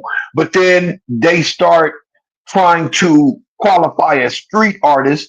and it kind of came by storm, and some of us thought it was kind of cool because we might have thought, well, we finally gonna get our due for being street artists, but it was like a hijack. It was like that, what they call it when people they come in with all that other what is that shit called?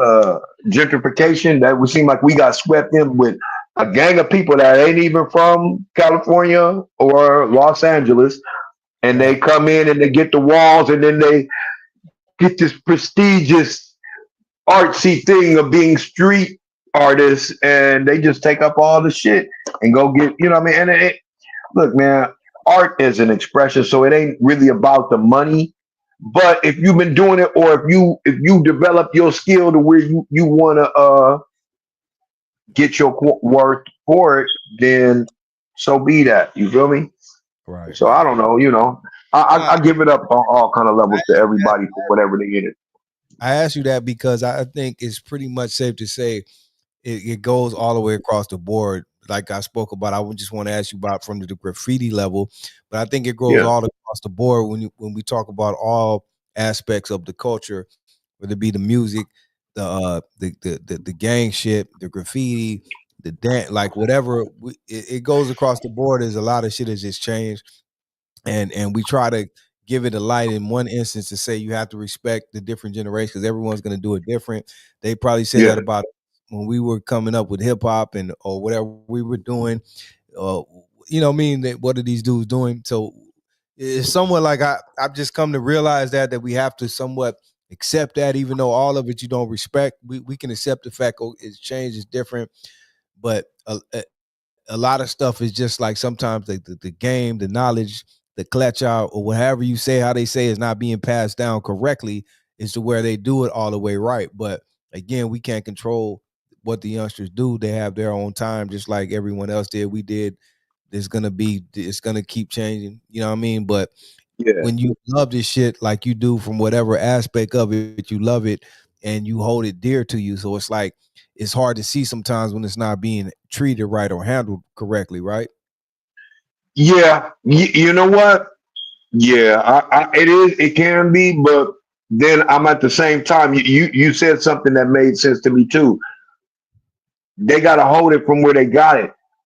It was at a point when I was a youngster with the graffiti thing, and I was doing my thing, but like I didn't come from that section, or I didn't get that mentor from that section that Right. would have schooled you on what was right or not. So you kind of had to bump your head about what was toy and what wasn't toy. Right. So I wouldn't Ooh, tell anybody, oh, quit. hold You up, know what I Mark. mean? I'm up and say kill yourself, and I wouldn't tell somebody to go quit. No, If they, huh? no, I was gonna say I didn't mean to. I'm sorry to cut you off, but some Yeah, stuff I have to interject on when you break down yeah, because I said this before. When you're a writer, and then probably the writers know some that went over their heads, but when you're toy, break down the definition of what a toy was back in the day, coming up yeah. as a writer, because probably people went through those phases before you became who you know what I mean. But what is toy? Toy is off the top, making up or using somebody's name that's already existing. Right, Don't go out like that. You feel me? Just right, because it's one, don't try to go be the other one, another one, because you got to create your own lane of individualism. Secondly, you know, don't like this dude got a little like it's one thing like the alphabet is the alphabet. Nobody own the alphabet, but how you flare it you right, do. That's your signature. And if right, you get caught doing something that somebody else did, like what does that make you if he didn't anoint you? If he gave that to you, he built that to you, then you have the right to do that. But if not, you just a copycatter. That's toy. Writing over somebody else's shit. Like that's like overzealous. Like that's like I said, if you walked up to a corner and an OG, like you used to see OGs in the neighborhood walk with big Stacy Adams, big shiny shoes, and he walked to the corner and stand on the corner, don't you run up to the corner and stumble all over that nigga. It's the right. same shit with tags. Don't write all over some cool big old shit you see us already pushing the lane down the lane. Don't, there's a lot of little toy things you don't know. And sometimes it can be people that you hanging with that's doing toy things, you know what I mean? instigators, all kind of levels. And like we used to watch walls, and instead of trying to write our name all around somebody else's mural, sometimes we used to try to like respect it because like, yeah, of course you won't put your name near it so it can get caught in the picture. But like when it gets too bad, you damn near was trying to put your name with this nigga, like that's toy, like what I mean. So but some shit is the But given. look, Mark, I'm glad you spoke on that too, because that was a big thing back in the day. Wherever they were, people tagged everywhere, but wherever they were, big murals or stuff that was respected, everyone knew not to write on that, right? And that was respected for many years, but it seems it came a time where people didn't respect that anymore, and a lot of the classic murals got written all over to where they just had to Niggas, wipe them out, right? niggas, niggas be on some trying to earn some stripes type shit. This is I heard about dudes out there, and I ain't gonna give it too much lighter energy that look forward to it, and then there's aesthetic. So let's say there's a mural, and if you throw your bubble letters right floating in the middle of somebody's chest, it look like a nameplate. There's an aesthetic. So, and if somebody do it really nice, it's kind of like a slam dunk on the game. It's vandalism, but it's a slam dunk. It's so cold that you just kind of want to leave it, and maybe they flared and did it, but then everybody else want to be the man like that. Like I want to be the man, you know what I mean? So then they kind of just get to doing some rude shit and painting on shit that they have no, like why would you go right on the church? Right, Now, right. if you know what I mean, unless the church did something to you, or they in there doing But some but shit to get that they But the difference shouldn't. was, like you said, if you hit up your name, if you were bold enough, like you said back in the day, to hit up your name on someone's mural, you knew you were gonna get, like they were gonna know who you were. They You were gonna come get dealt after with. your ass. That was gonna Yeah, happen. yeah, Like you said, yeah. Well, nowadays, first. Yeah, motherfuckers is crazy. Now, like you said, nowadays. but yeah, I'm Yeah, it's just saying, wild. do that. You definitely would have hit your name up on some shit that you knew you wasn't supposed to, because you know what I mean, they knew who you were, and you would get dealt with, right? Or Yeah, I mean, so it's just the difference of that, the respect that used to be there is what I'm saying, with a lot of these yeah, mirrors, you know. yeah. You it was, but then when it comes to vandalism, what I mean. When it comes to like the root, you got people getting together to be against the grain. So it just depends on how bad they want to be against the grain. Like well, I think that's like I don't know if I'm calling it from my perspective. When somebody say being a punk, like that's the whole attitude of being a punk. Like I am gonna go against the grain. I am gonna write on your shit. I got an attitude that makes me bad. I'm a bad guy. Fuck you. It's like yeah, but you'll get hit. You'll get stumped out. You'll get whatever, and then they don't give a fuck because that's just maybe comes from spoiled child shit. I don't know what that comes from. You know what I mean? Like and some people, yeah, man. Like yeah, what can you say with vandalism? And if you look at a naked wall and then you release it to the world, you gonna get phone numbers, dirty things, um, um, uh, racial things. You're gonna get curse words. You're gonna get so much stuff on that. So if you just think the fact that everybody who's not even looking at graffiti as a sport, a career, or some cool shit that they're gonna be on, people will leave their mark. And depending on how cool they are or how low level that they little dark side personality comes out, you know what I mean?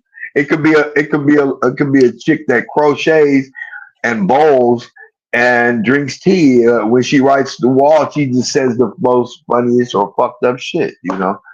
Just depends on Right, where people's heads is at, man. right. That's what's up. Let me ask you about this one more thing on the graffiti, because I asked even Yeah, Stro about this, yeah. and you were able to witness this era as well. But when the era, like when the homie in the '90s, when the homie Chaka came through and did what he did, legendary shit. You know what I mean? I'm sure everyone. I don't Big care what time. part of LA you were in, you've seen a homie hit up and what he did.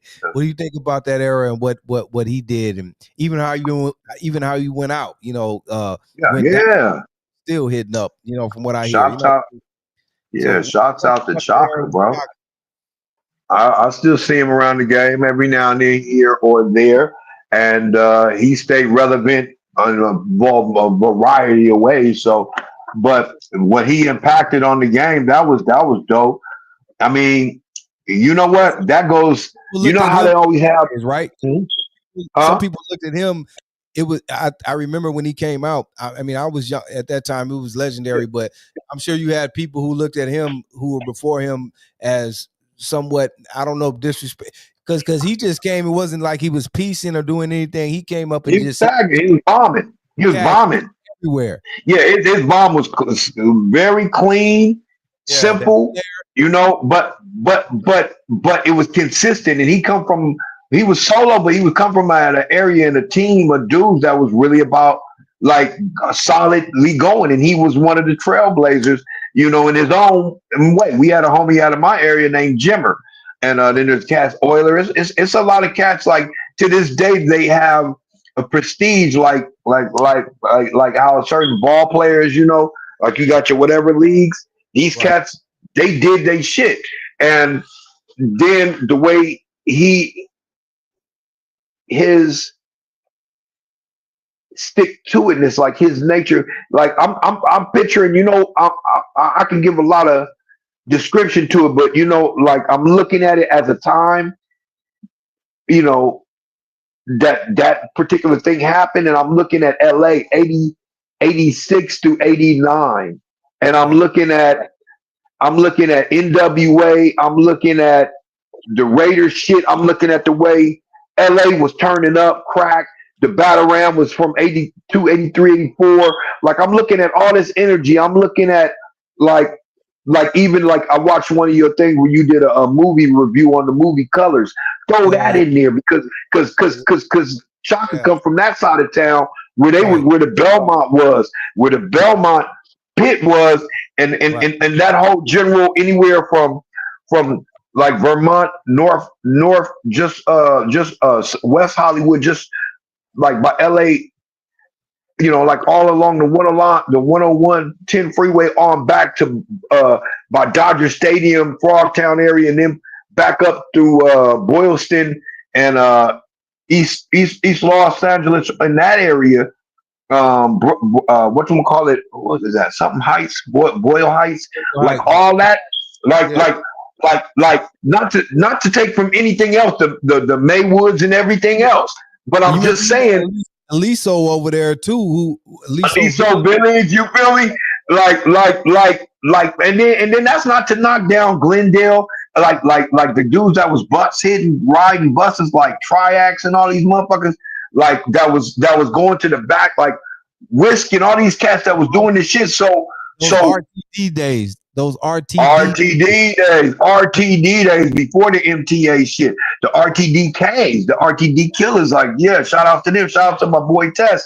And like the riders that was and we did it, but the ones that actually, okay, while y'all getting ready to go y'all way, we gonna still meet up and have meetings, and we still living this to this day, like cats that was doing it. Man, but I'm looking at LA. Like I say, when I made all them descriptions, I'm saying from the energy of the people that grew up in these eras, it's not a wonder that you would get that type of mentality, right? I remember right when he had that case, it was another, like, you know, everybody was all catching the cases and shit, but it was like, okay, what? And then he just had that attitude, and it was right around that time, I think. He might have got caught right after that little turmoil. Let me see. He was kind of pushing it earlier, between like late 80s, before the 90s, but I can't. He got caught up in the 90s though. I think it was like 90. He got caught in the early 90s because was it 90, 91? Yeah. Right there at that tag banging, like when put this way, I remember when Fox News.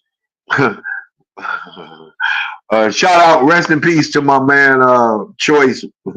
And my boy Choice, and I think, I don't know, G-Bone, this other cat might have had something to do. But I remember there was a whole thing where that Channel 11 shit was like, oh yeah, they want everybody, show us how you do it, show us the graffiti.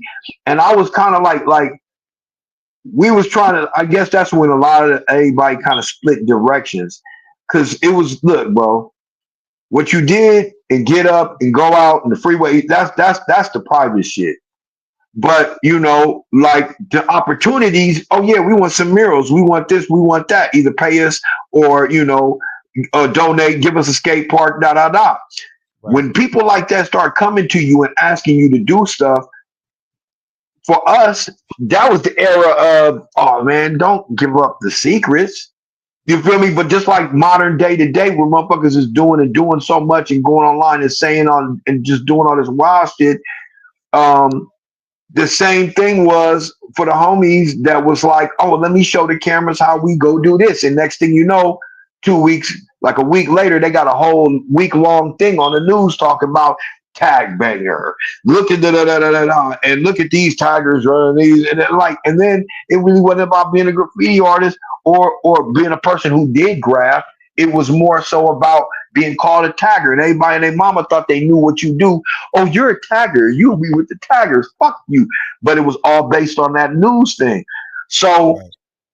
that was for some of us. We was like, damn, homie, like don't go let the secrets out. Like let that be whatever that is. You know, if you gonna have some little what's called time, but see, now you can also look back, and for those who always been pumping their fists in the air, they like, yeah, we was always pumping our fists in the air, like fuck all this shit. Which okay, that's a statement in itself. But at the same time, you was incriminating yourself at the same time. I mean, I don't know. You feel me?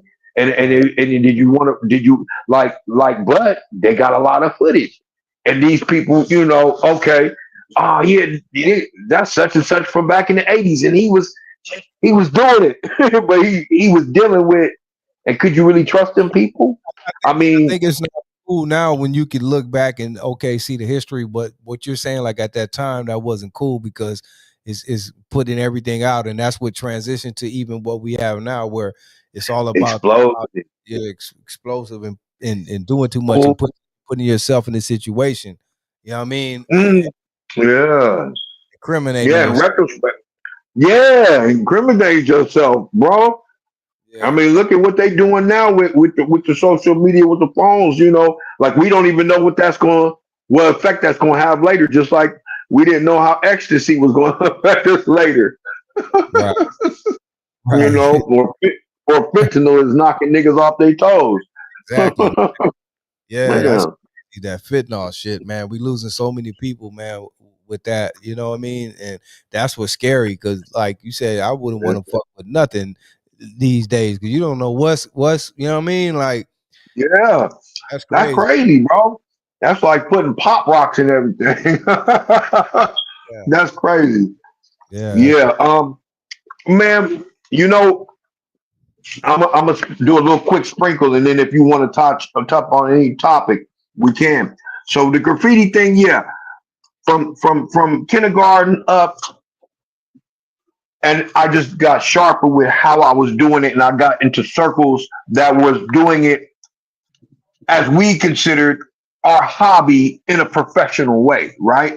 So that's how I looked at it. I've been doing this shit since kindergarten, but it developed into it because these dudes still had the same passion that I had, and they was trying to turn it up a notch, and we all was trying to turn it up a notch. So I got involved with circles that did things, and at some point even innovated the game, right? Okay. Then I, I, I I'm trying to slow my, catching little cases here and there off of other shit, trying to slow my roll, start thinking about marriage. I lost my pops at when I was 15. So my idea of a structured home, and I didn't have no, oh, you're gonna go off to college. I didn't have, so I was trying to create a family early. So because I had always had like tickets from running streets in the cars and doing stupid shit, riding on people's lawns and doing stupid shit in cars, or doing other little shit I was getting caught for. It was like, okay, you gonna get something that's gonna stick on you. So you better figure it out. And if you ain't going to somebody's college and about to have it going, you better figure out something. So I started trying to focus by 2021, 23, like 21 through 23. This was when me and my boy me and Kev Mac used to get out. We used to hang out, do shit. We started parting ways. A lot of my homies from the late 80s to the 90s, you know, you was getting money however you could get it. At first we was connecting with each other, but then all of a sudden everybody was kind of going their own ways. Like, hey, they wear those hats. Is they from? Nah, I don't know, bro. I'll bring y'all together to make money, or I'll bring y'all together because we connect, because we folks. I don't bring y'all together to start getting into y'all politics. And everything started happening by early 90s. So, shit changed. I'm up in that Fatco trying to slow down, get out the way, get ready to create a family, fuck around. I'm going back to the old neighborhood. I had moved. I was down the street from where you was at some point, not too far from Roscoe's or Right. Pico, but I was still coming back to my mom's house, fucking around and got shot, just on a whim, coming out there, hanging out, getting ready to leave.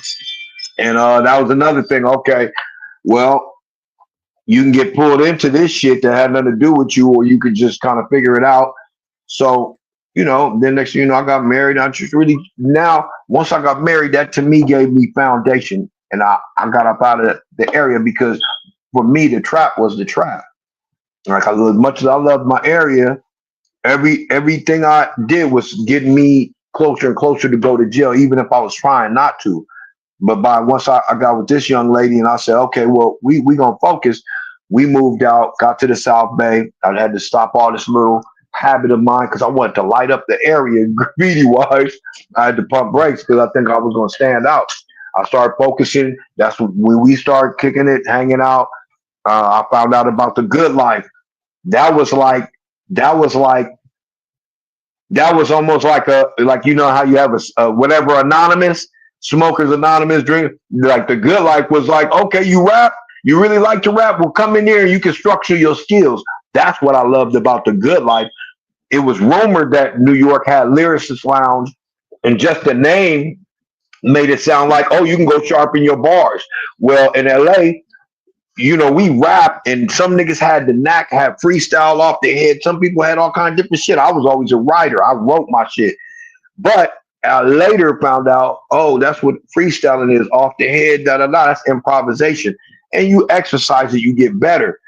The good life introduced you to some spiritual level, like freestyling, and the niggas that was at the top of the game, your freestyle fellowships, your hip hop plans, your all these different cats that was on another level with it, was like a flow state type of thing, and they opened that gate to letting people realize that you could build on your skills. So I love that era. Always wanted to, since the 80s, do what Compton did with music, or the swap meets or wherever. I wanted to press records. Found out how Ice-T was doing test pressings, because my boy Kev Mac used to fuck with Syndicate. Found out Ice-T used to go get acetates. They used to go get the plates made to make your vinyl. How do you turn something from a cassette to wax? So I had to learn all that, and I really wanted it bad. And yeah, I wanted somebody to sign me and give me a deal. But while I was waiting, I fuck around and found out how to do it independently, fucking with Good Life, right? Just because the whole mind state for the Good Life was, they called B Hall, the lady that ran it, well, at least ran the events.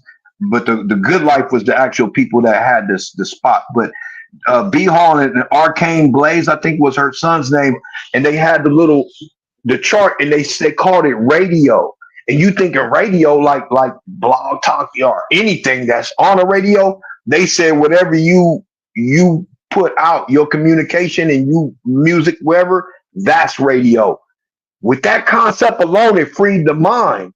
And then because they were on independent and getting cassettes made, and we're gonna make the first cassette, that was hands-on. So I had paid attention, like yourself and others who watched Compton do it and sell it at the swap meets. And then when they have swap meets everywhere, you can go in, you can pull up records and the Compton compilation and all that, and techno hop and all this. So I got the idea, I want to do what they did. So by the time the 90s come and the good life is popping, by the time I got that little song on the Mike Tyson movie, I'm like, I want to press vinyl.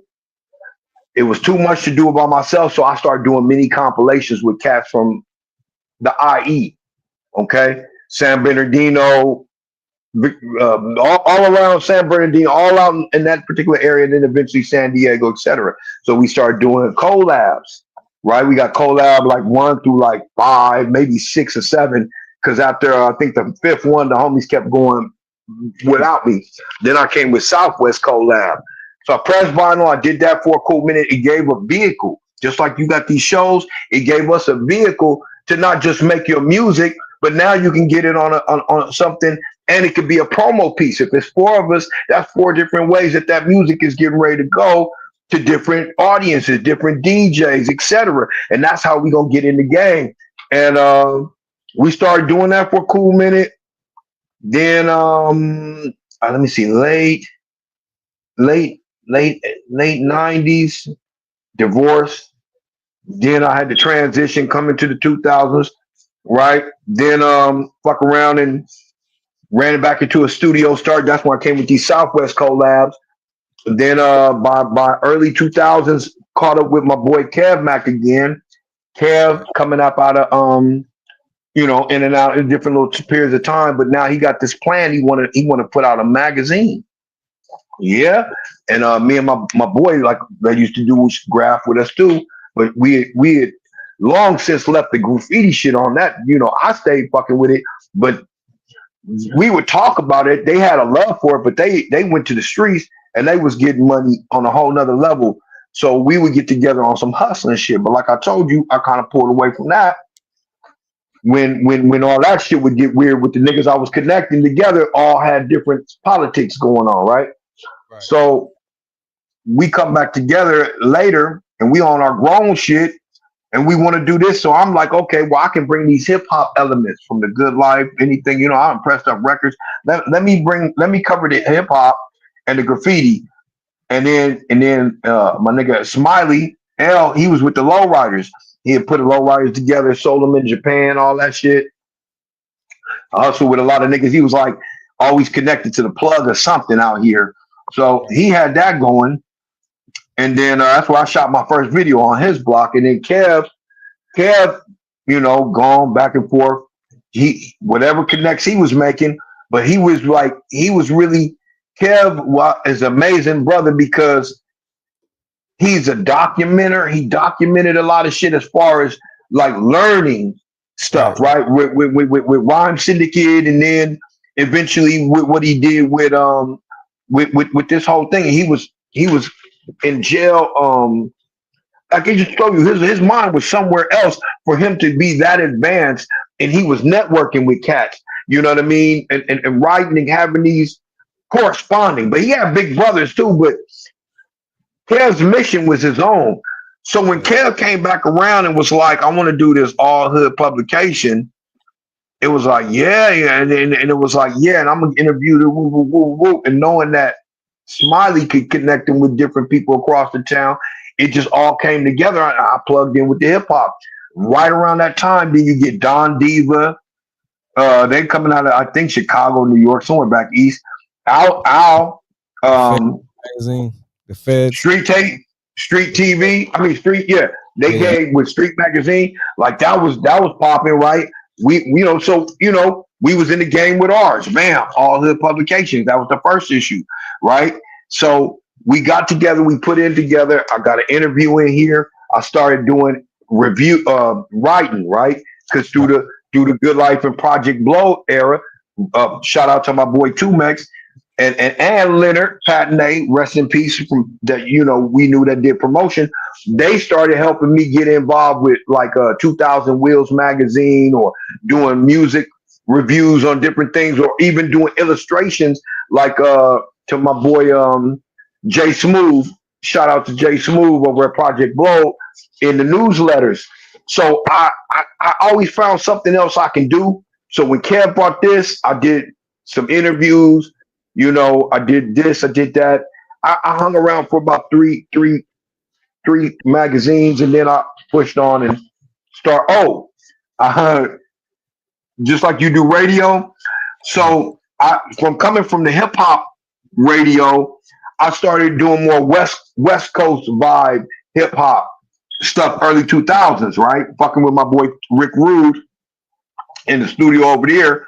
And just because you bump into people that's selling CDs, there was a whole, just like on the Brown side, they had Los Poros Pero Locos was a hell of a movement, right? All the Latino rappers start coming up and they're having shows and having radio, like, right? So just like that, like, early 2000s, whether it was the inspiration of seeing how well the West Side Connect and all that was popping, and then the Bay Area was always on their independent shit. So in the early 2000s, it was bubbling out here. You know what I mean? The spinner 2000, the rim spinning and all that old shit. It was a lot of hot dollar selling his cassette and CDs. I mean, niggas was burning CDs. It was a lot of people independently selling their shit. So what I did was start collecting, and I would listen through somebody's shit and find they funkiest shit and put it as a compilation. I was making like playlists, right? That was what was that? What was that? What was that? Foxfire? What was everybody was burning shit on the internet, burning CDs? What was that shit called? Line wire and all that. That'll fuck your computer up though. Yeah, no, I know it did. But what I did, I would put these little songs and I would do them like I'm gonna probably do a 3-song back to back. That's 15 minutes, right? At least roughly. And I would come back and I would host it. I'll do a little recorder and I'll do these little, like 211 tall can, man. I'll drink a 211 and just start nutting up. And I would call it Calico Radio. Right. And I would just host it, and then I would create all these little mixtapes, and then I would burn a lot of them, and I'd give them away at shows. And you never know who's gonna be on this volume, so I still got them. I'll talk to you about it later. We see, if it's something. But what's so dope is it was just a bunch of Cali, like LA underground shit, and how LA underground sounded. It was really dope shit. So. Did that, then I got back into my graffiti, man. So and then I got a couple of groups I'm a part of, so I'll just do that. Right. So full circle, because what I want to do, I think what we're gonna have to do too, because I think this shit is just too deep. We have to come back with Mark. We're gonna have to come back with a part, because it's so much stuff that we could touch on, and then I know it goes at different levels, and then even now we're only really touching the surface. Because we're just and we're in 2025, you know what I mean? And this shit ain't stopped. Yeah. So it's different. So I guess what we'll do, we'll do a part 2, because I know we've been on here for a minute, you know what I mean? We'll break it down a little bit and give them a piece. They can come back, kind of absorb what we did, because we talked about a lot and we skipped around, but we gave them a pretty much a spectrum of what's going on. You took them from the early 80s, 70s and 80s and early 90s. We're in the 2000s. I think that's a lot. And it's a lot to take in, because I even learned a lot on this one right here, Mark. So I think I really think we could do a part 2, bro, because we still got a lot to touch on. But for now, we pretty much brought it full circle, and we touched on a lot. What do you want to leave the people with? Because I think we'll do a part 2. But for now, what do you think from this? Because we, like I said again, we touched on a lot of shit. What do you think now you can leave the people with, or anything else we need to leave them with to complete this part of what we talked about right now? Okay. Hey, well. And if you're not able to play it on the way out, the same song, but from the second and the last verse. Because the second talk about the other homie Keith and Leonard, and then the last verse talk about Demetrius. But okay, so that was just the first thing that came to mind. Like, that they, people hear the song. That whole song. Bang that. Yeah, okay. But beyond that, man, like. I'm always promoting and doing some stuff, but it's not even so much about that. Like I say, I'm happy building and getting back in touch with you. it's celebratory for me in the sense that, look, man, we here, we alive. So what I would have to say to anybody and everybody, do what you do what you do. You know what I mean? Whatever that is, do what you do and pop it, cause this is a beautiful time. Don't let the world bring you down with the bullshit. Um, if your thing is cooking, cook the shit out of some shit. If your thing is whatever it is, if having your own little business is a detailing business, whatever it is, do it. But do it to where when you flexing and you feeling like, yeah, I'm doing my shit, and people see you doing your shit, you doing your shit. Connect with that. Connect with that, because when I'm painting, when I'm doing anything that I'm passionate about, even with my kid at the park, bro, raising my little youngster, I'm enjoying every day. I'm showing gratitude. I love the way you tap in and show gratitude. You know, with source, with God. You tap in. You keep that tied in, but at the same time, you enjoy the low ride. You enjoy the elements. You function with your people that run the show. You be out on the scene. You be out enjoying California. You keeping the California experience. You know, rather some of us don't know how to experience in that.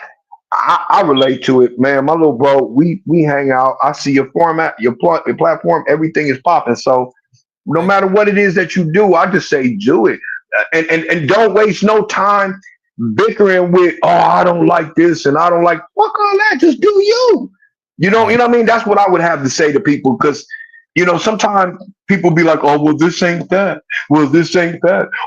Or they're not this, or they're not that. Fuck all that. Just be you. You ain't got to worry about what someone else is being. Now, if it gets so sloppy, it bleed over into yours. You be like, stay in your lane type shit. But other than that, just enjoy, man. It's what's up. Yeah, I agree. just do it. Yeah, People, yeah, Mark 7, aka Kram Neves, Kram Nev, you know what I mean, yeah. live on the premises, as Tweety would say. Thank you, brother. Like I said, this is part one. We're gonna do a part two. We're gonna have to do this again and bring a part two and conclude this journey, because there's still a lot more that we didn't touch on. But Mark, I want to thank you, brother, for Thank you, brother. man, all the history, all the love, all the history we have. Glad we connected again, and thank you for blessing the platform tonight, bro. Indeed, man. I appreciate it, man. It's blessed coming through, blessed catching up with everybody, man. And shout out to my big homie, like I say, from the from Roger Clayton and Uncle Jam. Uncle Jams. So I got a brother named Walter. We call him Batman, but Walter. My bro, he just, because he was one of the people. I don't know if he hit up in the chats, but he hit me directly. Yeah, he look, he one of the big homies who grew up doing the music before me. You know what I mean? So I know with him putting his thumbs up, we doing what we supposed to do, man. So that was a plug to him, man, and I appreciate that, man. And I appreciate you guys, all, everybody over in your on your platform. I'm gonna check out the drunken. What you say, the drunken chef? I'm gonna have to check him out, man. That's the homie. And that's the homie. He got he's a chef, man. He calls himself the drunken chef, but he's a chef, and he got a lot of dope rubs, spices, all that shit to season your meat up right, man. So homie, he'll give you a little sample pack as well, man. So we got you. Oh no. Yeah. Check that out, definitely, bro. Tell the people where they can follow you at. Huh? Oh, they can hit me up. I'm on Instagram as MARK7RTNLTS Young Lord spelled out, right? That's on Instagram, Mark7. I got the graffiti character throwing up the M7 on there with the hat on, with the baseball hat, so you'll see that one. It's in black and white. Then I got Kram Neves, KRAMNEVES. There ain't nothing but Mark 7 spelled backwards all the way. That's my music one. You could check me on that one. I was doing fucking everything. So those main ones. Oh, I got a website. www.mark7brand.com. www.mark7brand. MARK7 BRAND, right? Brand.com. That's the website. You can see what I do, what services I provide, art, whatever. You might see you got links to the t-shirts. I got t-shirts. I got a little bit of everything going on. So, and when we come back again, I'll give any links to, if somebody want to get some material from me and whatnot. Cause I still got maybe 2 or 3 of the different issues. These are worth a lot more now, but these are quality. Cause Mac, he don't even do that no more. He just come out with the whole YouTube more. Yeah, so I'm gonna tap in with that too. I want to get one of those issues just to have as collectors, man. So yeah, that's a collector's edition. Hell yeah, yeah. So people, once again, Mr. Mark 7, aka Kram Neves, Kram Neves, check him out. He has music on iTunes. On iTunes. iTunes, yep. YouTube, iTunes, all that. Check him out on YouTube. Check out a lot of his hit ups and he's done some stuff also with Kev Mac. Shout out to our brother Kev Mac video, the legendary Kev Mac videos. Go ahead. Yeah. I'm sorry, you went out. Yeah, plug the music. iTunes, YouTube, any Spotify, whatever. KRAMNEVES, Kram Neves. Also, Aquarius, like you spell Aquarius, but it's Aquarius, AQUARIES, Aquarius and Aries. I have a group, Soul King group. Me and my brother Ben Grimm got projects that are on there. You could check those out as well. And then the joint Street Lethal with me and Donovan Sean. So whenever you look at that Kram Neves, just go through. It's some. I got some albums on there. We got content, so check us out, man. Good shit. And we're gonna end it with this song right here, which was dedicated to the homie. Tell him about this song. The full song. Yeah, that's Smiling at Me. That's Smiling at Me. First verse about my pops. Rest in peace. I lost him at 15, and then 2 partners that used to work with us at Fedco, Keith and Leonard Patney, who used to be a major music promoter out here. Everybody, common sense. Everybody gigged him up when he passed away. Also, last but not least, Demetrius Phillips is on there. So yeah, man, and it's a message too in the song itself on keeping your head high and doing what you got to do. Keep so the spiritual ones, so your loved ones can be smiling for you. You know what I mean? So yeah, that's what that is. Yes, sir. There it is. Once again, Mark 7, and we're gonna end it with this song. Thank you guys. Man. You can find on iTunes, Smiling at Me, Mark 7, Kram Neves. Look that up and support the homie in this song. And rest in peace to everyone in this song. Kram Neves, Mark 7, the G-Lew Show, aka G-Lew Bow. G-Lew Show. Back for part 2. Yeah. When this is over, make sure you like, share, and leave a comment too. Go in the comment section, leave a comment if you like this show right here, and play it back, share it, show it to everyone. Like Tweed says, tell a hater to tell a player, man. You know what I mean? There you go. Yeah. That's what's up. Man, appreciate that. G-Lew. Thank you, brother. We're gonna end it with this right here, y'all. Check this out. Smiling at Me, Mark 7. We out like that, y'all. Yeah, man.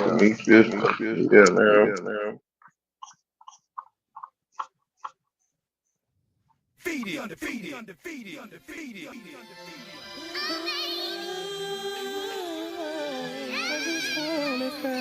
Oh yeah. Go and let this bleed through your speakers like white noise. Yeah, leave that up, man.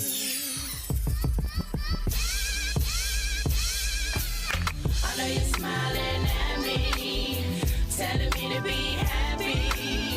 I'ma keep my head up high, even though I wanna cry. I know you're smiling at me, telling me to be happy.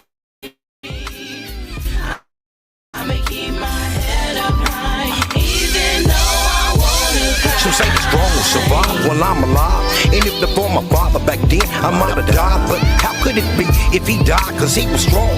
All the things he taught me in life were never wrong. How long does it take to perfect the life achievement? I guess not long, cause I was open up bereavement, mourning the loss of a man who had it hard. The man was poverty struck, so he ran a junkyard. Imagine being a father who goes through life poor.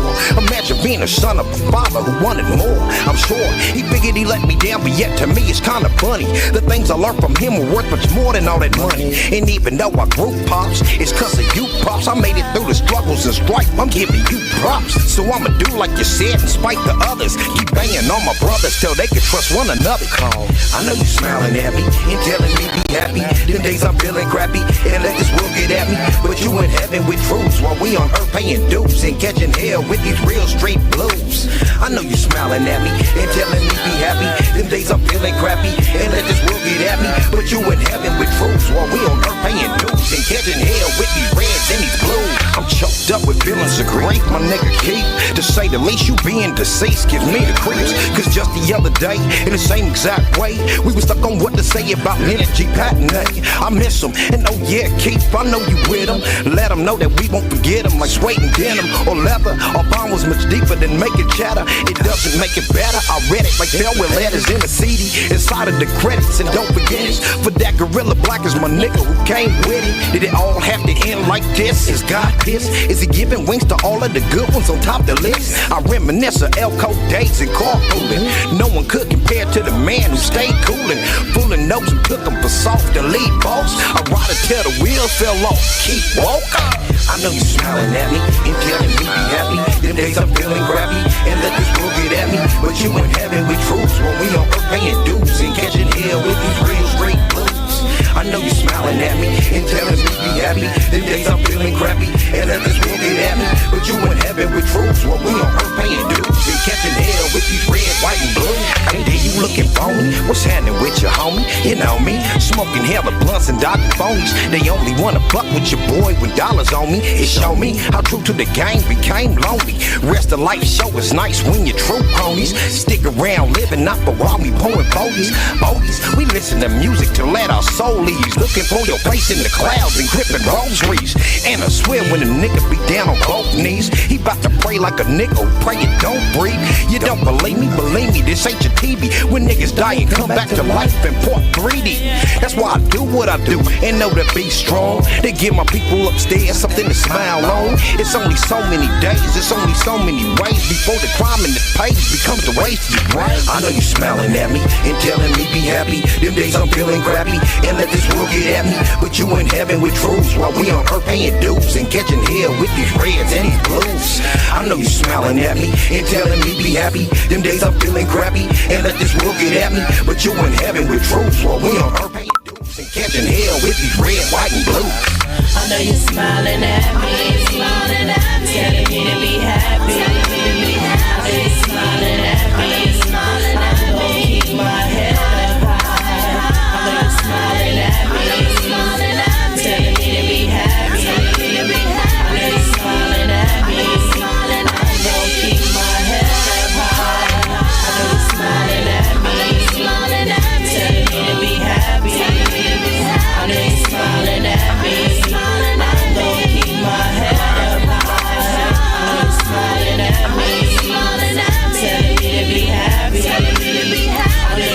at me.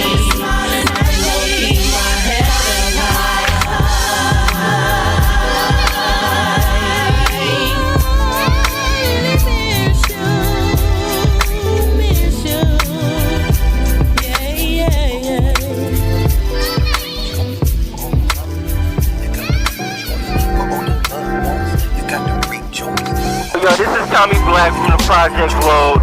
You are listening to the snippets. This is a snippet, it's not even the whole shit. The Kram Nebulous mixtape. This DJ ears, get your ears bleeding and your stomach's hungry for the Kram Nebulous. Big up to my boy Kram Nebulous. Kram Nebulous mixtape 1. Yeah. Thank you, everyone. We out of here. Till next time. Much love, respect. The G-Lew Show. Mark 7. If you missed it, go back and check it again. Mark, thank you again, bro. Yeah, family. You already know. Yeah, G-Lew Show. Like that. And we out of here, y'all. Peace. Thank you, DD. Shout out to our producer, DD. We'll see you next time. Peace. Peace.